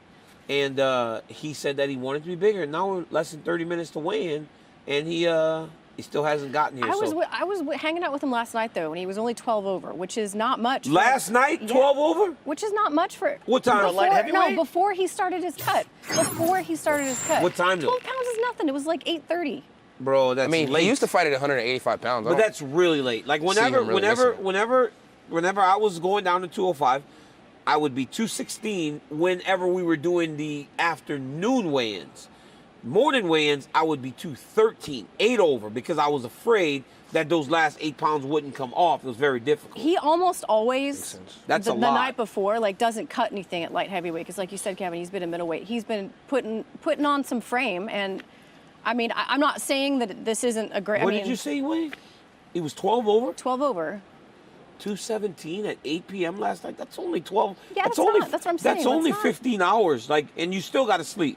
I think that new awesome tan of his is weighing him down. He's actually about to be the last one, so next one to weigh in. We do guys. know that Anthony Smith will be the next to weigh in. Jocelyn Edwards done. She's not. Yeah, gonna she weigh ain't in gonna again. make the weight. A pound and a half. So Anthony Smith ain't going to doing be coming up. Of course, we're gonna keep you posted yeah. on that. Let's talk about some of the great moments in UFC history. The holy crap moments, the OMG moments, the moments that just like I can't believe that just happened. Yeah. Bet you my moment, Tom. Well, it's obvious. The number one, Jessica Andrade slamming Rose Namajunas' head through the canvas, ripping the belt off of her, holding it up like a scalp. And it's extra special because she did it to the greatest strawweight of all time. which makes it even better. Boom! Oh my there's God. nothing like a slam knockout in mixed martial arts. Bro, that was illegal, Whether it's Rampage or Rona, Matt Hughes, that's Carlos illegal. Newton. That's illegal. No, You it's can't not, 'cause spike she somebody's has head, a- right? No. Bro, this is not I am WWE. a licensed official in the state of Missouri now, and it is perfectly So wait, legal. so why is that legal? Because if she was spiked in her a in her head? submission. She didn't spike Oh, her. because she was Because holding the Rose arm. was And there was holding an a arch. submission. Wow. And there was an arch. Thank you, RJ. Oh, that makes sense. Wow. You asked. I'm licensed in the Thank state you, of Texas, officials. and You're it welcome. wasn't legal. You got to talk like that on the wheel for the next one. Talk like Laura the official. For the Now that whole I'm a show. licensed official in the state of Missouri, let me tell you what. No. Whoa, whoa. And no, Missouri doesn't there's just give those one- out. There's one women's MMA insane moment, and that is for sure Holly Holm knocking out Ronda Rousey in Australia. The woman had never been beaten, and all she was doing was destroying girls. And then watch how Holly just shoved. I mean, this whole fight was wild because from the beginning, Ronda was getting absolutely beat up. She was running all over the place, missing Holly wildly. Holly just kind of gave her that little shove, and that left high kick spun the world on its axis. It's like, it's kind of hard to remember how insane that was because Anthony we see Lionheart Smith. Here's Anthony stepping to the scale as promised. And as you mentioned, Laura, 12 pounds over last night. he's in good shape, and he's got a brand new contract as of last night that he is very excited about. So are they doing contracts right now? Where Well, they at? he did. I mean, I don't know. Everyone is, but no, playing. Anthony had a good camp. He made the weight. It's starting to break. Nope, he didn't make the weight. Oh man. 206 and a half. So does he get time to cut that last little half 30 pound? minutes. He's got. They have to evaluate him. They have to evaluate him to see if they're going to let him. But while they're evaluating him, time's going. Yeah, seriously. Oh, they're gonna take he's gonna take his underwear off. That ain't gonna be a half pound. If Underwear and a half it's pound. soaking wet, but I mean, Underwear are not. I That's know, not a half it's like pound. a quarter pound, right? He should Not cut his if hair. you're lucky. If Depends you're on lucky. how big they are. Yeah, you got some big draws to weigh a half pound. He can cut his hair. He should just kind of lean on the edge. Just cut his there. facial hair off. That might be a quarter pound. The guy, it's the guy. Again, it's the 206, the official weight for Anthony Lionheart Smith. Wow. Good for him. Good for Good for him. Anthony, but Good that for is him. that might actually tell Anthony maybe don't get as Yeah. big, right? Because A little bigger than he 225. he looked a little bit like this dejected. Or manage it differently, right? Like it's not like he's gotten huge, but you gotta do things differently than he has been at lightweight. But He's happy. Look at that. yeah, he's very That's happy. relief, man. He's very happy. That is relief. He actually went out to North Carolina and trained with Chris Weidman Yeah, he for did. this camp. Yeah, he's not training out in Colorado anymore. Wanted to spend more time with his family at home and went out to North Carolina and went to Trained in Aruba. Trained in Aruba. For a week and spending more time at home too. Yeah, that's man's had a lot of professional fights. Yeah. I mean, if there's a definition of a professional fighter, I think Anthony. And a 92% Dude is still young, too. finish rate. That is But what's like so Anthony crazy Smith's to like me. 34 years old and he's got 50 fights. Yeah, it's pretty amazing. It's crazy. We had to cut our game off, our OMG moments. I believe we're on Kevin. Yeah. No. So mine actually has Ronda Rousey in it as well, but it's I think Ronda Rousey is in that fight. It's Beth Carrera pooping her pants mid-fight. Oh gosh. Oh, Kevin. Kevin. I guess they can't show the video, but It's literally a holy shit moment. I'll tell you guys like this. They can't show the video right now, but if you guys go to my Instagram later on tonight, Please don't describe I'll it. put the meme up there for you guys. 'Cause Wait, she I love pooped you, herself? and I got you guys. She didn't poop herself. I mean, I don't just know, a let's- little brown stain mid-fight. Let's move on. I agree as I normally do with Laura Sanko. Holly Holm, Ronda Rousey, Australia. I still remember. There was like 50,000 in there, too. Yeah, there was the first stadium sellout for the UFC in Australia. I was at this great place called the 900 Club in Manhattan Beach, California. Oh my watching gosh. this Do you with, have to with just a constantly throng flex? of fans. It was packed. By he the is way, such like by a- the a way, bougie. I don't know if I would do this again because the bar was so packed. I like to sit down. I like to hear you guys call the fights. Obviously, you weren't on that one, but I like to hear the fights being called. Couldn't hear it, saw it. It was absolutely incredible, and it changed women's mixed martial arts forever because it wasn't just Rousey anymore. There's a lot of talented women out there, and I Yeah. think we've seen that over the last few years. So that was my holy shit I moment. drove my G-Wagon from my Manhattan Beach house straight into the 900 Club. Like, that's where the I problem. could That's enjoy what's the a problem bar. with being friends with It's a dudes bar. like that. You know what? He's leaving right after this to go call foot. It's training camp. I got to do football. You want to talk about my OMG moment? Dude, everybody talks about Ronda being this dominant force. No. Chris Cyborg was the most dominant force of all time. She was going to whitewash Amanda Nunez. You got to go back to the Great Western Forum, Los Angeles, California, a stadium with history, a stadium where the Los Angeles Showtime Lakers were playing. I bet that building's never been louder than that.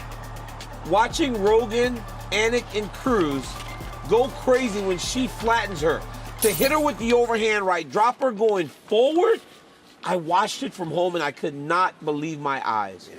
I know when Ronda lost, I was like, wow, that's very surprising. But this one, I thought to him, I was like, I cannot believe what I just saw. That's my moment. Amanda Nunez knocking out Chris Cyborg to become double champion. All right, you guys ready to do a little women's MMA trivia? Yep, let's do it. It's hard to believe it was, 10 years ago when Dana White said, we'll never have a women's fight in the UFC. And then Ronda Rousey comes along, and it's been 9 years now. It goes fast. It really. I remember really the does. first one, right, when Liz Carmouche fought. Oh, I don't want to say that. That might be one of the answers. Yeah. Speaking of, who did Ronda Rousey beat in her UFC debut? Jeez. Oh yeah, I know what that was. Dude, you're actually pretty smart about cheating? about this. No, he's actually pretty good at this. He knows it. All right, flip him. I actually. All right, Carmouche. Good job, DC. You want to ruin the game first time around. Okay, who won the first ever UFC strawweight title? Oh, UFC what was her strawweight name title. again? It's the same one that got it now, huh? All right, let's go. Carla. Got it. I'll be spelling all these people's names wrong. Who coached Juliana Payne on The Ultimate Fighter? Who what? Juliana Pena's coach on The Ultimate Fighter. Juliana's coach on the Ultimate Fighter? Who coached her team? She was on the same. You said team? Oh. Who coached her team? It was Tough 18. Turn him. Misha, Cruz. No, DC missed it. Dominic No, Cruz I is not thought a female, Dominic. bro. I thought Dominic coached the team. But he's not a he didn't female, coach bro. a female team. Welcome to the game, DC. Come on, Which DC. former champion is in the International Boxing Hall of Fame? Which former women's champion is in the International Boxing Hall of Fame? Yes. Good work, guys. I'm so Holly smart. Holm, by the way, 33, 2-3 as a pro boxer. How many weight classes has Michelle Watterson fought in? Oh wait, are we talking post UFC? Just UFC need or- a number. You don't have to say what it is. No, just UFC or before? UFC. No, not just UFC. Scratch that. Not just UFC. Not just UFC. My apologies. I'm ready. We're all ready. All right, flip him. 3, and Oh, did 2 she is fight- incorrect. she fought Yes. at the Bing?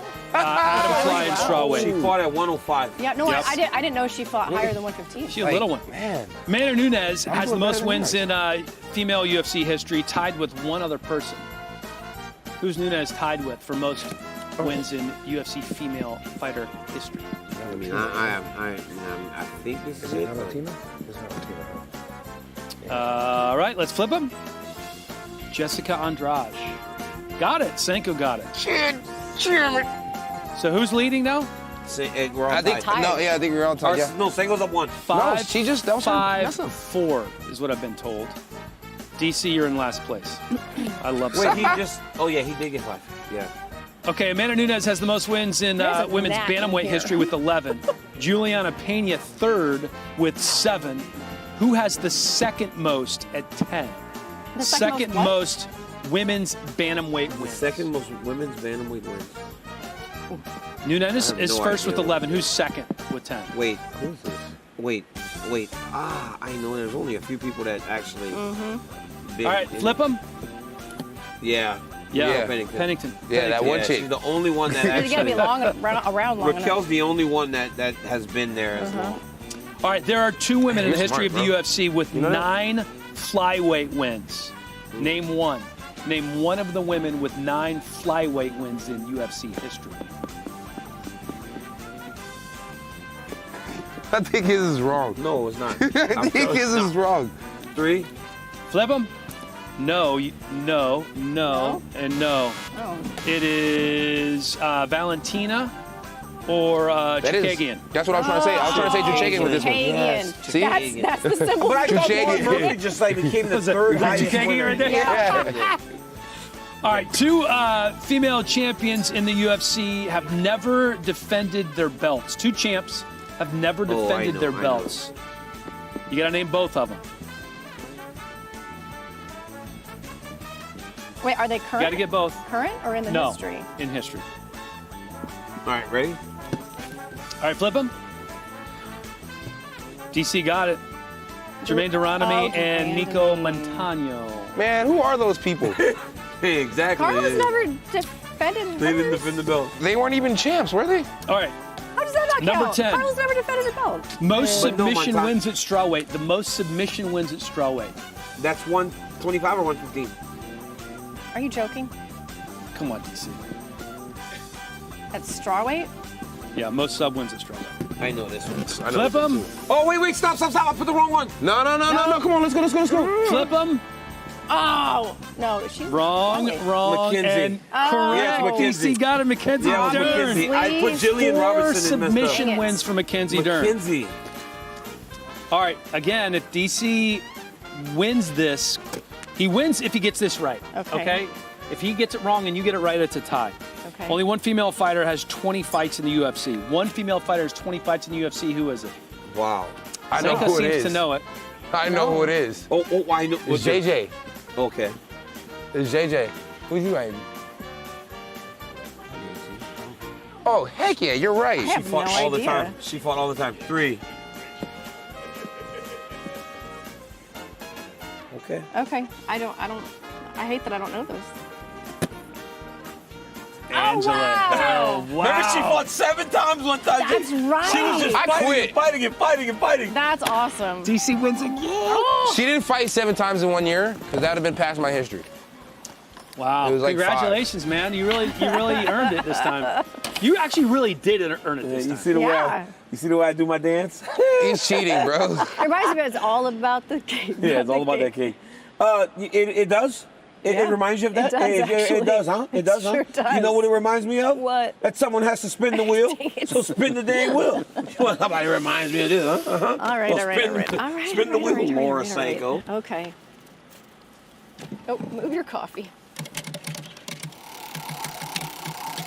Will struggle. The shaka! We get this every show. We do. All right. Shock I would it like. up. Hey, could I have her shock with put 2 hands on it and not 1? We can have that arranged. Yes. Do I have to stand or sit, or how am I doing this? No, you don't want to sit on there because you're grounding yourself. It's going to be worse. I better live, not ground- I live on a ranch Don't with electric ground yourself. Better fences. if you ground yourself. Laura, Yes, get down. I'm fine. You just tired of losing to me, huh? I'm gonna stare at you this entire time. You just tired of losing to me? I just want Is to see your hair he go touching like it right this.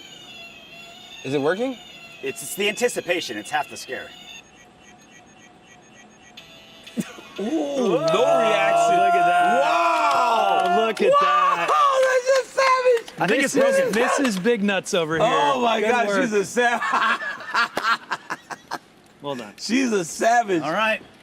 Oh, Kevin wants to try it No, now. I'm good. I just wanted to see how that, you know what I'm saying? I'm good. Guys, let's talk main event here. Your hair's up a little bit. Hey, wait, stop. Now we could be a bit concerned. Now we should Now be concerned we about should Juliana all Payne. get- She hasn't now weighed we in should yet. all get a little bit concerned. It is now We have 13 minutes. 10:47, so now we should all get Okay. a little concerned. All right, so as we wait, let me ask you this question. I alluded to the fact earlier in the show that we did not see the best version of Amanda Nunez in that first fight. She said she was battling injuries. The first time the fight was called off because she was dealing with COVID. She has to make adjustments. What are those adjustments that she has to make going into the second fight?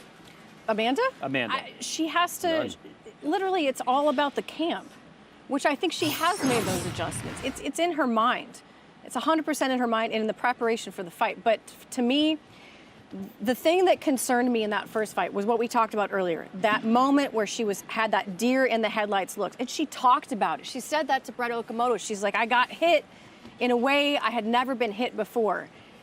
You can only go back and fix that in training, and it's really difficult to do in training if you're not getting touched up by your sparring partners. That is honestly, that's the only question I have coming into this fight is, did she have enough of those moments in training in preparation to this where Juliana will not be able to bully her again? But that one question out of the way, I genuinely think Amanda is the best she's ever been. She looks it, she acts it, and if she is on point, I think the fight might look the way the first round of that last fight did. And she dominated her in the first round. Here's my question to you, DC. When you go start your own gym and run your own camp, are you pushed as hard as you are when you're not doing that? Well, you have to put people in there that can push you. People that you respect enough that when they tell you, hey, do this, you do it.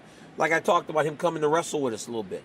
If I tell Kevin Holland to go another round, he'll do it because he respects me enough in that field, in that area, to listen and go do it. She has to put people in place that will do that. Her biggest adjustment for me is just staying patient. If she doesn't, when Juliana hits her, she can't panic and start overswinging. Last match, she overswung so much, trying to knock her out with every single strike. When Juliana tags her, bang. She needs to stay within herself, maybe throw a leg kick, maybe land a jab. Because it doesn't take much from Amanda Nunez in order to hurt Juliana Payne. So stay within herself. Composure is what's going to be important for Amanda Nunez. Yeah, just more disciplined boxing, I would say so. You know, just like you said, everything was so big. You know, she gets touched and wants to respond with a big strike. You know, it's not good to counter with a big strike. Just straight back down the pipe, small hooks. You know, nothing over exaggerated. So just better boxing overall. I think she comes in there with some better boxing, like you guys are saying, good training, better boxing. Nobody beats Amanda Nunez. She's already a monster. She hits hard. She's talking about how hard Payne hit. Nunez hits hard as well. To take out Cyborg, that means a lot. So I think she goes in there sharp, disciplined, ready to do what she's supposed to do, which is just throw it straight down the pipe, stay disciplined. I think she's an easy night for her. Well, it's funny you brought up Cyborg because Payne lured Nunez into a brawl, which is the same thing that Nunez did to Cyborg back in the day, and that ended in, 51 seconds. In terms of Juliana Payne, she comes out, she shocks the world. Rogan called it the biggest upset in the history of the sport. I think it is. She's still a massive underdog going into this one. It's closer than last time. Last time she was like plus 800, but this time is not as high. Is she being disrespected that she's still this big of an underdog? I don't think so. I really believe that because it's Amanda Nunez. And we are taught to not put too much emphasis on one interaction. A great football team is a bad football team because they lose one game. But when they lose 2 games in 3 games, now you start going, oh, is this a bad football team? Amanda Nunez isn't a bad fighter because she lost 1 fight. It's a matter of can Juliana beat her twice and then somebody else beat her? Because every time, even if she doesn't beat Juliana today, the next time she goes into the octagon against whoever else it is, they'll be a massive underdog because we have been taught to believe that Amanda Nunez is the favorite. So I'm not surprised at all. It's not disrespectful. It's our opinions and what we've been talking about Amanda. Yeah, it's been a long, long time since we can remember a fight where Amanda Nunez has not been the favorite. She is the GOAT for a reason.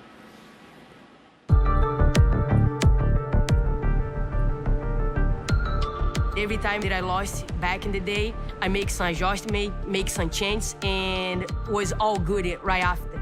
So I want to be able to train in my own gym, have my own team, and I decided to do it.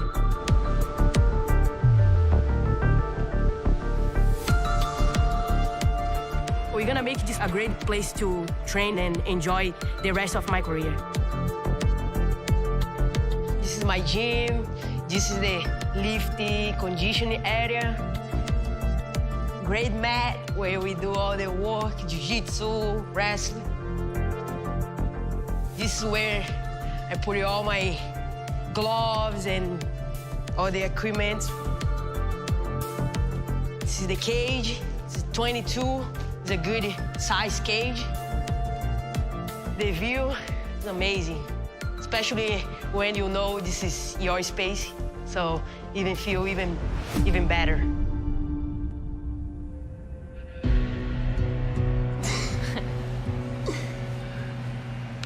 Jesus. Good? Well, that's dope. Ah, okay. This new facility is very dojo-like. There's nobody else being brought in. There's no other teammate that might be rivals or jealous. All the focus here is on Amanda and her getting better. Ready? You go.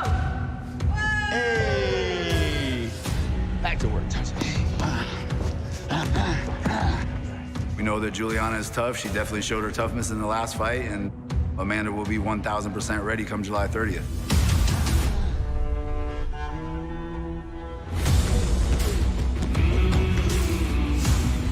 My loss making me so motivated.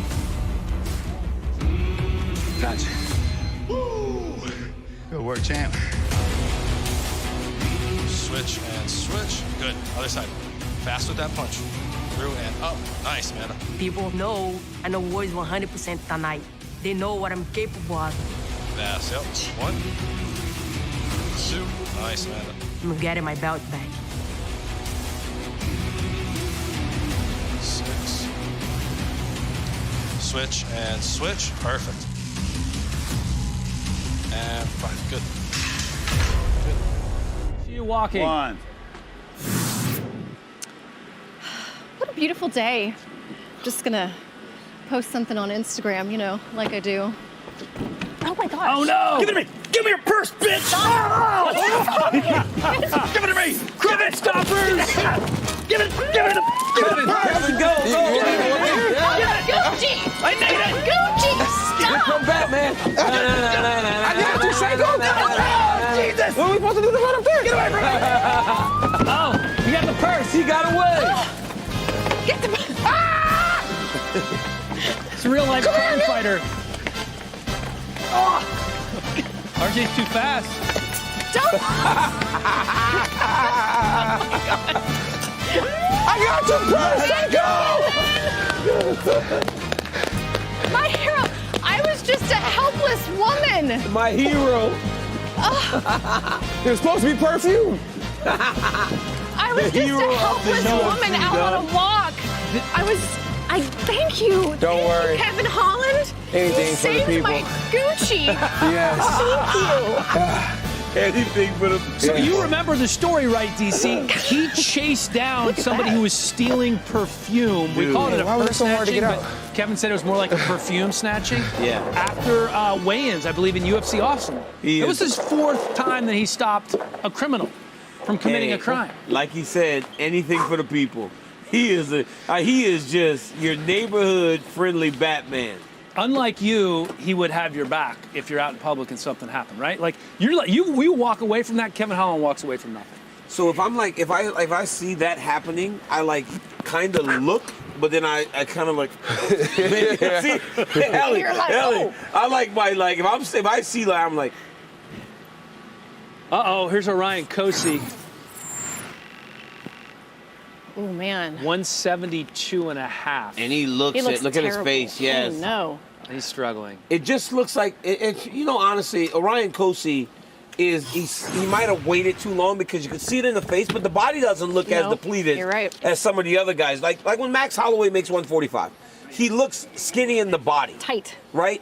This guy Orion Kosi is in the face. He looks sucked down, but his body doesn't look as depleted as you would think. That's that bathtub cut. Yep, that's that bathtub cut, right? Yeah. Guys, we have 2.5 minutes left in weigh-ins. We're waiting for Juliana Payne. Now it's not even like worry. It's Our panic. final fighter to weigh in this morning is the woman around whom this fight card Okay, was here comes built. the champion. Undisputed UFC bantamweight champion. This is going to be the interesting. There's a Venezuelan reason vixen, she's waited so long. Juliana Payne. It only happens whenever you're struggling a little bit. I didn't think she was that big. I didn't think she would struggle that much with the weight, but No, she's a big, strong well, girl. she's popping on. Oh no, She's smiling. That's good. yeah, it looks good. She wouldn't be smiling if she hadn't already checked And it. he's going towards the number. She's going to be okay. Well, let's see where she's at here.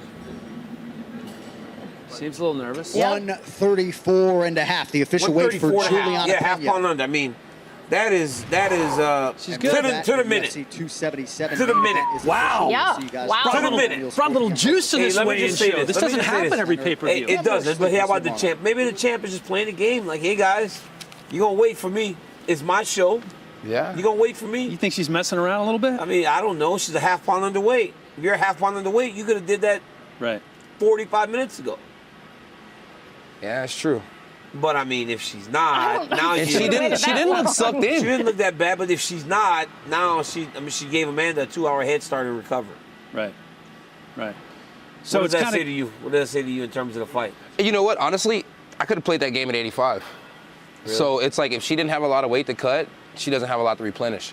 So it's like she did look really good right now getting on the scale for somebody who supposedly just made weight very last second. So I don't know. I feel like she could be playing the game. And if she was playing the game, I think it's kind of smart. You know, if Amanda's talking about she has all the confidence in the world, make her feel a little bit more confident, and then you just snatch it all right back away. Well, so, yeah. Confidence for Juliana Payne has never been an issue, and she's obviously no stranger to adversity. Here's John Anik with more on the champ. In a sport in which reaching the top is so immensely difficult, when a new champion breaks through to win a UFC title, it means an unlikely story can finally be told.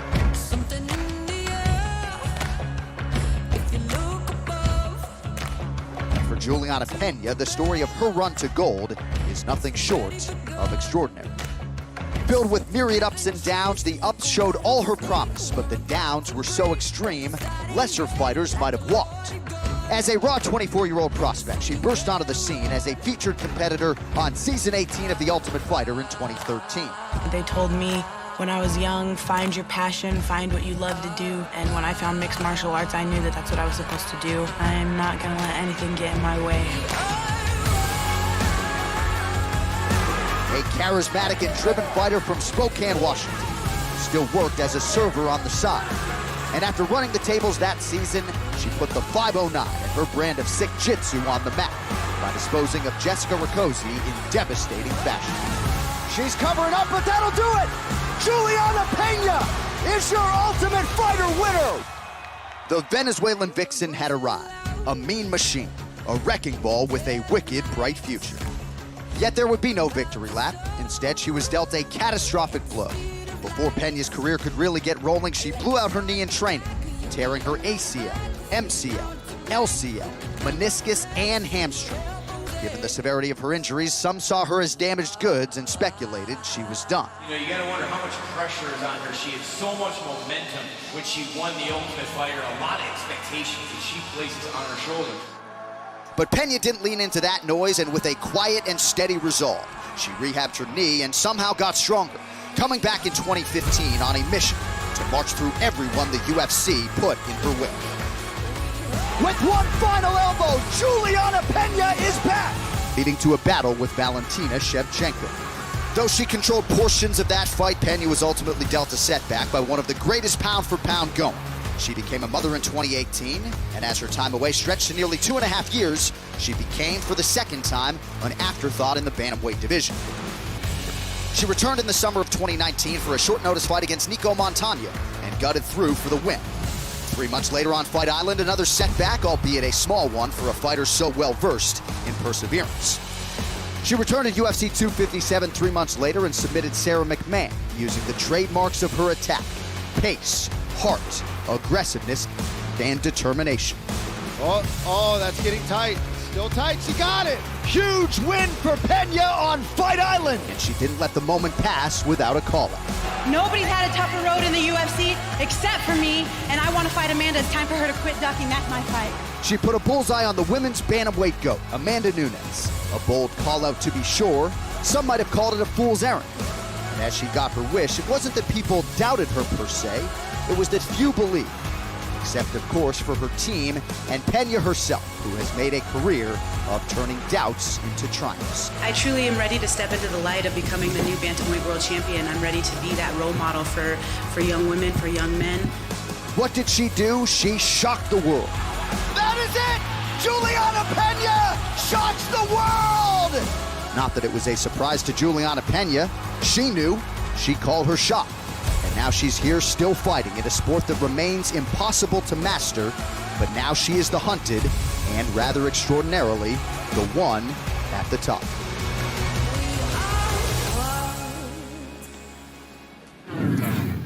All right, you've played this at home. Absolutely. It's a popular game known as Taboo.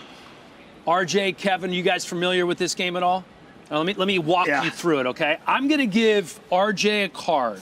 It's going to have the name of a fighter on it, okay? You can give hints, but you can't impersonate a voice. You can't act anything out with your body, and you can't mention the weight classes, and you can't mention the words that are listed below. Because words or they're phrases. taboo. Taboo. Okay. Are you ready? Ready. All right. You can see through He it. can see through All right, it. bet. I'm ready. He can see through Hold on. it. Stand by.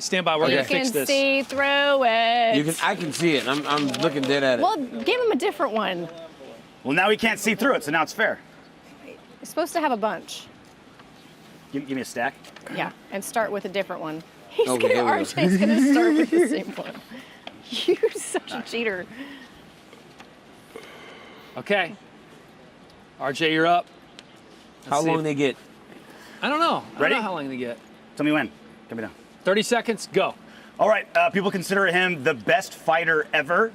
He fought someone on this set twice. John Jones? Bam. Nice.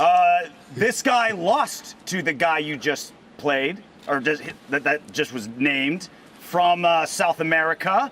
He just lost his belt. Fits like a Glover? Fits like a what? Glover? Yes. Glover Teixeira? Yeah. Why you didn't want to help me, dog? She does a dance every time she wins. Does a dance every time she wins. She does a dance every time she wins? Dance every time she wins. Oh, that Bellator chick, huh? Oh my gosh. Oh my God, it's just double ring. February 14th. What's February 14th? Valentino?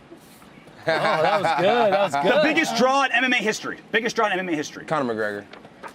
Khabib Nurmagomedov. DC's teammate and Khabib. Let's go. That was good. Five more. Jesus, sit down. Max Holloway. He's like, he wants to be the three-time king. He wants to be the three-time king. Henry Cejudo? Nice. Old school. Fought DC. A Greco-Roman Olympian. Oh, Too many shit. Modelos. Wow. Chill? 2, 1. No. Oh, how many did we Oh, have that was here? Dan Henderson. My bad. And the very, very last one is George St. Pierre. Yeah, that counts. We got an extra one. Oh my gosh. Can we put this cheating, folder you two. behind theirs? I would like, I would like it to be done like this. Here you go. I'm gonna ref this to make All sure. right, they had 6 They without had cheating. 5, right? No. You got to keep something behind there. That's fine. They Go can't, ahead. they That's can't fine. see the Laura, one that's we don't being need read it. because That's fine. the stack Let's is They'll thick. find a way. No. DC's a cheater. You know, Okay. look, he just looked at the paper, just 120. like that, easy. Are you guys ready? Yeah, we're ready. On your marks.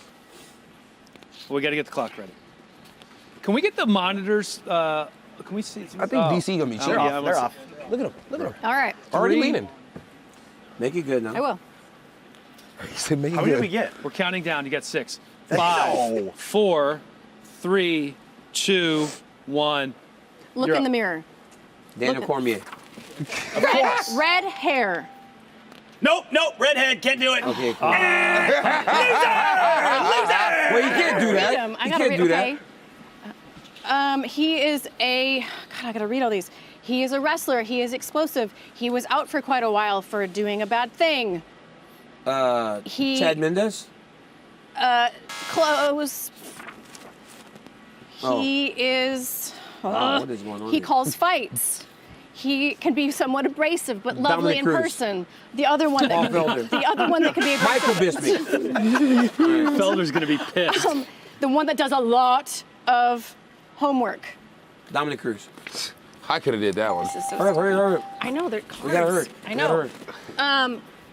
I can't use that word. He started fighting when he was really young in another organization that had crazy rules. He is from South America. He is one of the greatest fighters from that country that everyone is from in South America. He's never gonna get it. Yeah, Jose Aldo. He got 15 knocked seconds. out by a Shogun, guy. Shogun. Thank you. You need to get 2 more in 10 seconds. on this card. He kills infants, is his nickname. Assassin baby. Biggest guy in the UFC. That is bullshit, man. Like, why would I? Take it, Kevin. Laura, I just don't get it. Laura, I And just today don't I get my understand. first UFC Can belt. we please try? I would like to take this opportunity to thank everybody whispering in my Because fucking you ear. can't say any of those things. Laura, I understand. I think you deserve to wear this. Oh, you are too nice. It was very It's difficult. kind of heavy. Heavier. Plus, Another Kevin was big cheating. difference Make sure this is between a Kevin picture Holland of and DC. these two He shares losing the belt. and us We have- winning. Yeah, like we need a Kevin was picture. Let's cheating, look at this man. camera right here. Put this on my There's no Instagram. I in Kevin Holland, Yes. but there is a we. We stole this from DC. Kevin was cheating, dog. We're finally meeting geeks after he whipped my ass. Let's take a closer look at the co-main event. Remember when I now. fought Jacare and I was like, I had a dream about this? I had a dream that I'd get a belt from you one day. Me and Brandon fought each other 2019.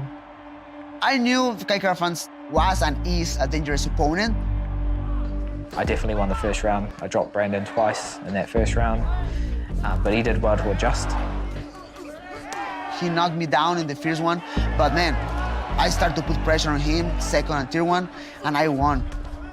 It was very close. It could have gone either way, and he ended up edging out a decision. So it's a fight that I've always wanted to get back, avenge that loss. You know, I'm a different guy since then. He's always been the underdog. He's always been the smallest dog in the litter, but nobody ever outworks him, and that has shown. When they count me out, underestimate me, overlook me, that just fuels the fire. The Cody Garbrandt fight, everyone was saying, oh, Cody's just going to walk over this guy and then he's the next challenger for the flyweight world title. Early knockdown for the Kiwi! But I was more than ready. Oh, that's it! Kai Kara-France has done it! Unbelievable. This dude's got some high-level striking. After that fight, everyone was counting me out against Askarov, a Russian that's high-level wrestling, and people thought he was just going to lay on top of me. And once again, underdog spoiled the party. So now I've got this Brandon fight in front of me, and I'm going to go in there and shock the world once again. Last fight, I lost the flyweight title. I felt like I did enough to win the battle, but definitely hurts, man. And at the same time, I love when it hurts because that means to me, like, it's important to me to all be back. And now we are in Kansas City, Glory MMA. They are pushing myself to get better every single day. So right now I feel like the best flyweight fighter in the world. He felt what it was to be a champion, to be at the top of the world. Now he wants that back. Moreno is a man on a mission. I'm more hungry than ever.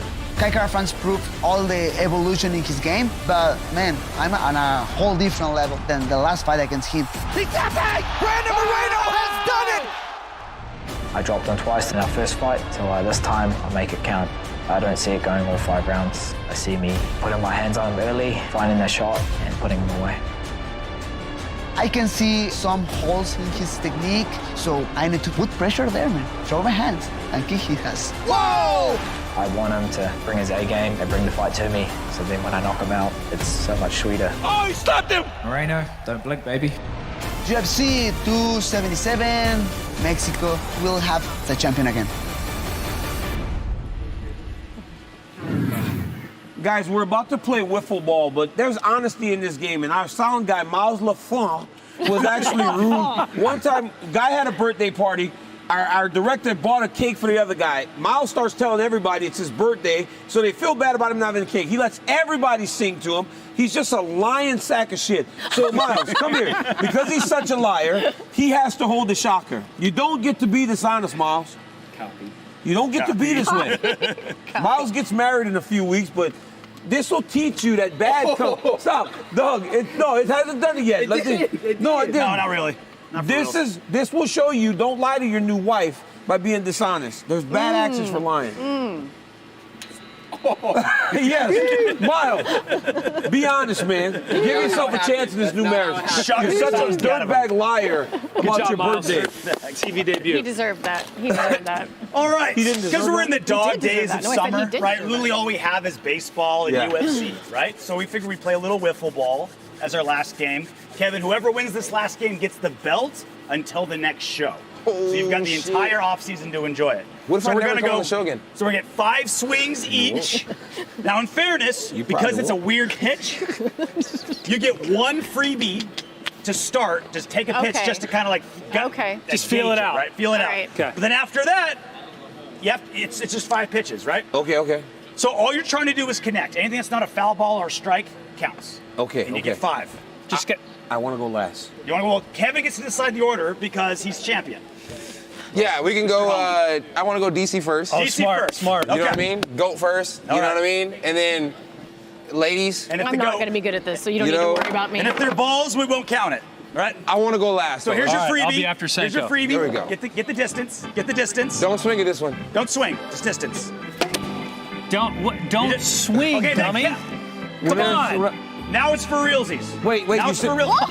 Ball, man, ball. That's a ball. One. That's a ball. That's a hit. That's one. How the hell is he hitting this? There we go. That's one. Oh, 2. That's 2. No. Oh, he's out. You're out. All over the place. No, only one. 1 for 4. 1 for 4. Steve! I hit 3 balls. I hit 3 balls. I love when he gets pissed off. Am I supposed to swing I at hit 3 everything? balls. I hit 3 balls. You did. So you got kind of one. hit 3 Hey, balls. right. I'm not supposed to swing Do at the I first one. only- I caught one. Do I only swing at next? the strike? I caught one. Okay, I don't have to swing. So you Okay. get one. You get one I am freebie. going to be awful at this. You only got one. I am not You out, good bro. with balls. Just look at the ball and pretend like it's a robber trying to steal your purse. Hit it, Laura. Senko Just hit it, buddy. Right? Here's a freebie. Don't swing. all Don't right, swing. Just look. Build in excuses. Okay. That was a great pitch right It there. was. I wish I would have swung at that Now one. crush it. Oh, that's... Oh! That was so lucky. That counts. That's 1. Oh my God. Ah, Strike 1. That what a counts. bunt. Bro. This isn't. You can't bunt the ball. You got to swing. None of these count. Balls to None the of these face. count. Balls to Come the on, face. Laura got Right one. in the One more. face. We Unfortunately. got one more. One more. You got 2. Unfortunately, Laura, you got That one. counts. I She's not made even swinging contact the with bat. my face. I can't Oh do my this. God, bro. Okay, She's 2. This is so awful. All right, give her one more. Okay. One more. She's 1 for 4. Hey, batter swing! Here we go. All right, is that 2? All right, Two you got to hits? start back. Actually, All right. hurt a little bit. Oh, All right, great. Let's see the replay of Senko. Replay. Right in the face. Balls to the face. To the face. That's not good. That's not good. What'd you hit, bro? I hit 3 out of 5. Yeah, that's pretty good. Yeah, that's pretty All right, here we go. Take a one. All right, take one. All right. Oh yeah, battle. Yeah, battle. Okay. Look at where I'm the ready. plate is. Look at where the plate is, and look where he's standing. Strike 1. It kind of looks like Griffey. It's not Whoa! easy. Too high. Too high. Too high. Ball. Too high. It looks a little bit like Griffey. Strike 2. I hit it. Oh. Too high. Too high. Oh, that's a strike. Strike 3. Damn, this is Yeah. bad. That's Oh, a that's hit. one. All right. Last one. Last One for one. 3. 2 more. Oh! And the stand. One more. One more. One more. One more. He might have won. That's Just like 3. me, 3 for 5. That's 3. Hey, but you his hits got were 3 better for than 5. your hits. No, you and I got both 3 for 5. All right, here we go. But his both hits got were 3 for better 5. than your hits, I don't bro. think they gave you 3. I got 3, yeah, because I hit the ball 3 times. I hit 1 here, I hit 1 off to the left, and then 1 straight. All right, Truck, how many did DC get? I got 3 for 5. You got You one. got this. Chris. Yeah, 2 foul balls. Foul balls don't count. Senko had 2 bunts. And they gave her points for I know. Well, that's what Here we happened. go. You said don't swing the first Don't one, swing. right? Don't swing. Freebie. Freebie. Okay. Kevin Holland, ladies and gentlemen. For reals. Oh my God. A little high. That's Okay. That's a dribble. 1 for 2. Oh, foul ball. That's Foul it. ball. Fair ball. That's No, foul that's ball. a fair ball. Oh my God. 2 for 3, He's 2 1 for for 1 for 4. Oh my Oh, last God. one. Last Five. one. Why did that one not count? Fuck you mean? Foul. Foul ball. Foul ball. Home run. Helly! Yeah, I just want to hit a couple. Let me hit a Dan couple. Helly. Let me hit a couple. Let me hit a couple. The only- Hey, give me some ball. Give me Thank you, Chris. Give me something to hit. Hey, I'm actually going to hit baseballs with a guy that used to pitch for the Rangers. I got to hit his 90-mile-an-hour fastball. And you I thought will. Helly was a name I drop. Well, we know recommend that's not not gonna taking it in happen. the face. Yeah, well done. Oh, yeah, Derrick Holland's going to be bringing heat. That's like Griff right there. Hot fly. That's like Griff right there. Okay. Oh, that was a mistake. He's a pro hitter. Hey, we throw one for real, bro. Don't hurt We your throw one back. for real. We throw one for real. You ready? Oh. Yeah, it's hand-eye coordination. Watch the stage. Watch the stage. Hey, give me one more. Give me one more. Can't have you getting hurt. Oh, I don't have a fight coming up. It's okay. Low and inside. come on, Oh, breathe. wow. That's about right. His back's more gonna be high. hurt later on One more tonight. high. Down the All hall. right, while we're watching, long are we while gonna we're do Catch watching it. DC, He's out. Oh. can Kevin, what do we have coming up for you, man? What is coming up in the near future for you? What do you want to do? What do I want to do? Who do you want to see? I wanted to fight the Diaz fight, but him and Chimaev, that's a really good fight. It's really good for Chimaev's career. Really good for Diaz if he can get it done.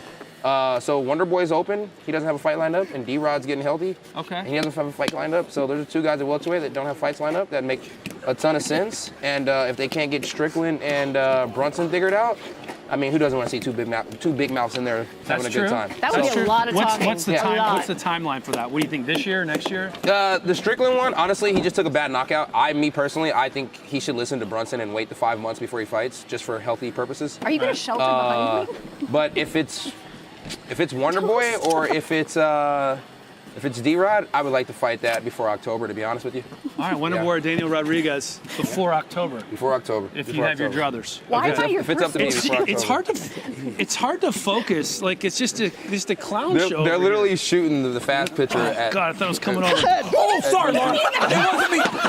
All right, that'll do it. That'll UFC weigh-in show in the books. And by the way, RJ, back to runs back behind you. championships for this guy. Wow. Kevin Holland, thank you, my friend. It was a pleasure. It was awesome. You were great. Oh, he tried to steal my belt, but it didn't happen. UFC 277 coming up from the American Airlines Arena here in Dallas tomorrow. Thanks for joining us on the official weigh-in show presented by Modelo. A pleasure as always. Kevin was fantastic. Just because I'm the belt holder, DC throws so hard. Staying out of this. I played dodgeball growing up. Staying out of this. Ow! Now you hit me right in the groin. Right in the groin. Miles, Generation X. Miles LaFosse such a dirtbag liar. I gotta go to Hallerhead. To the face. Dirtbag liar. What a life to live. Oh, another fun day. Had the crime fighter Kevin Holland here taking RJ down. Getting a video Enjoy the weekend, everybody. Enjoy the fights. Oh, almost.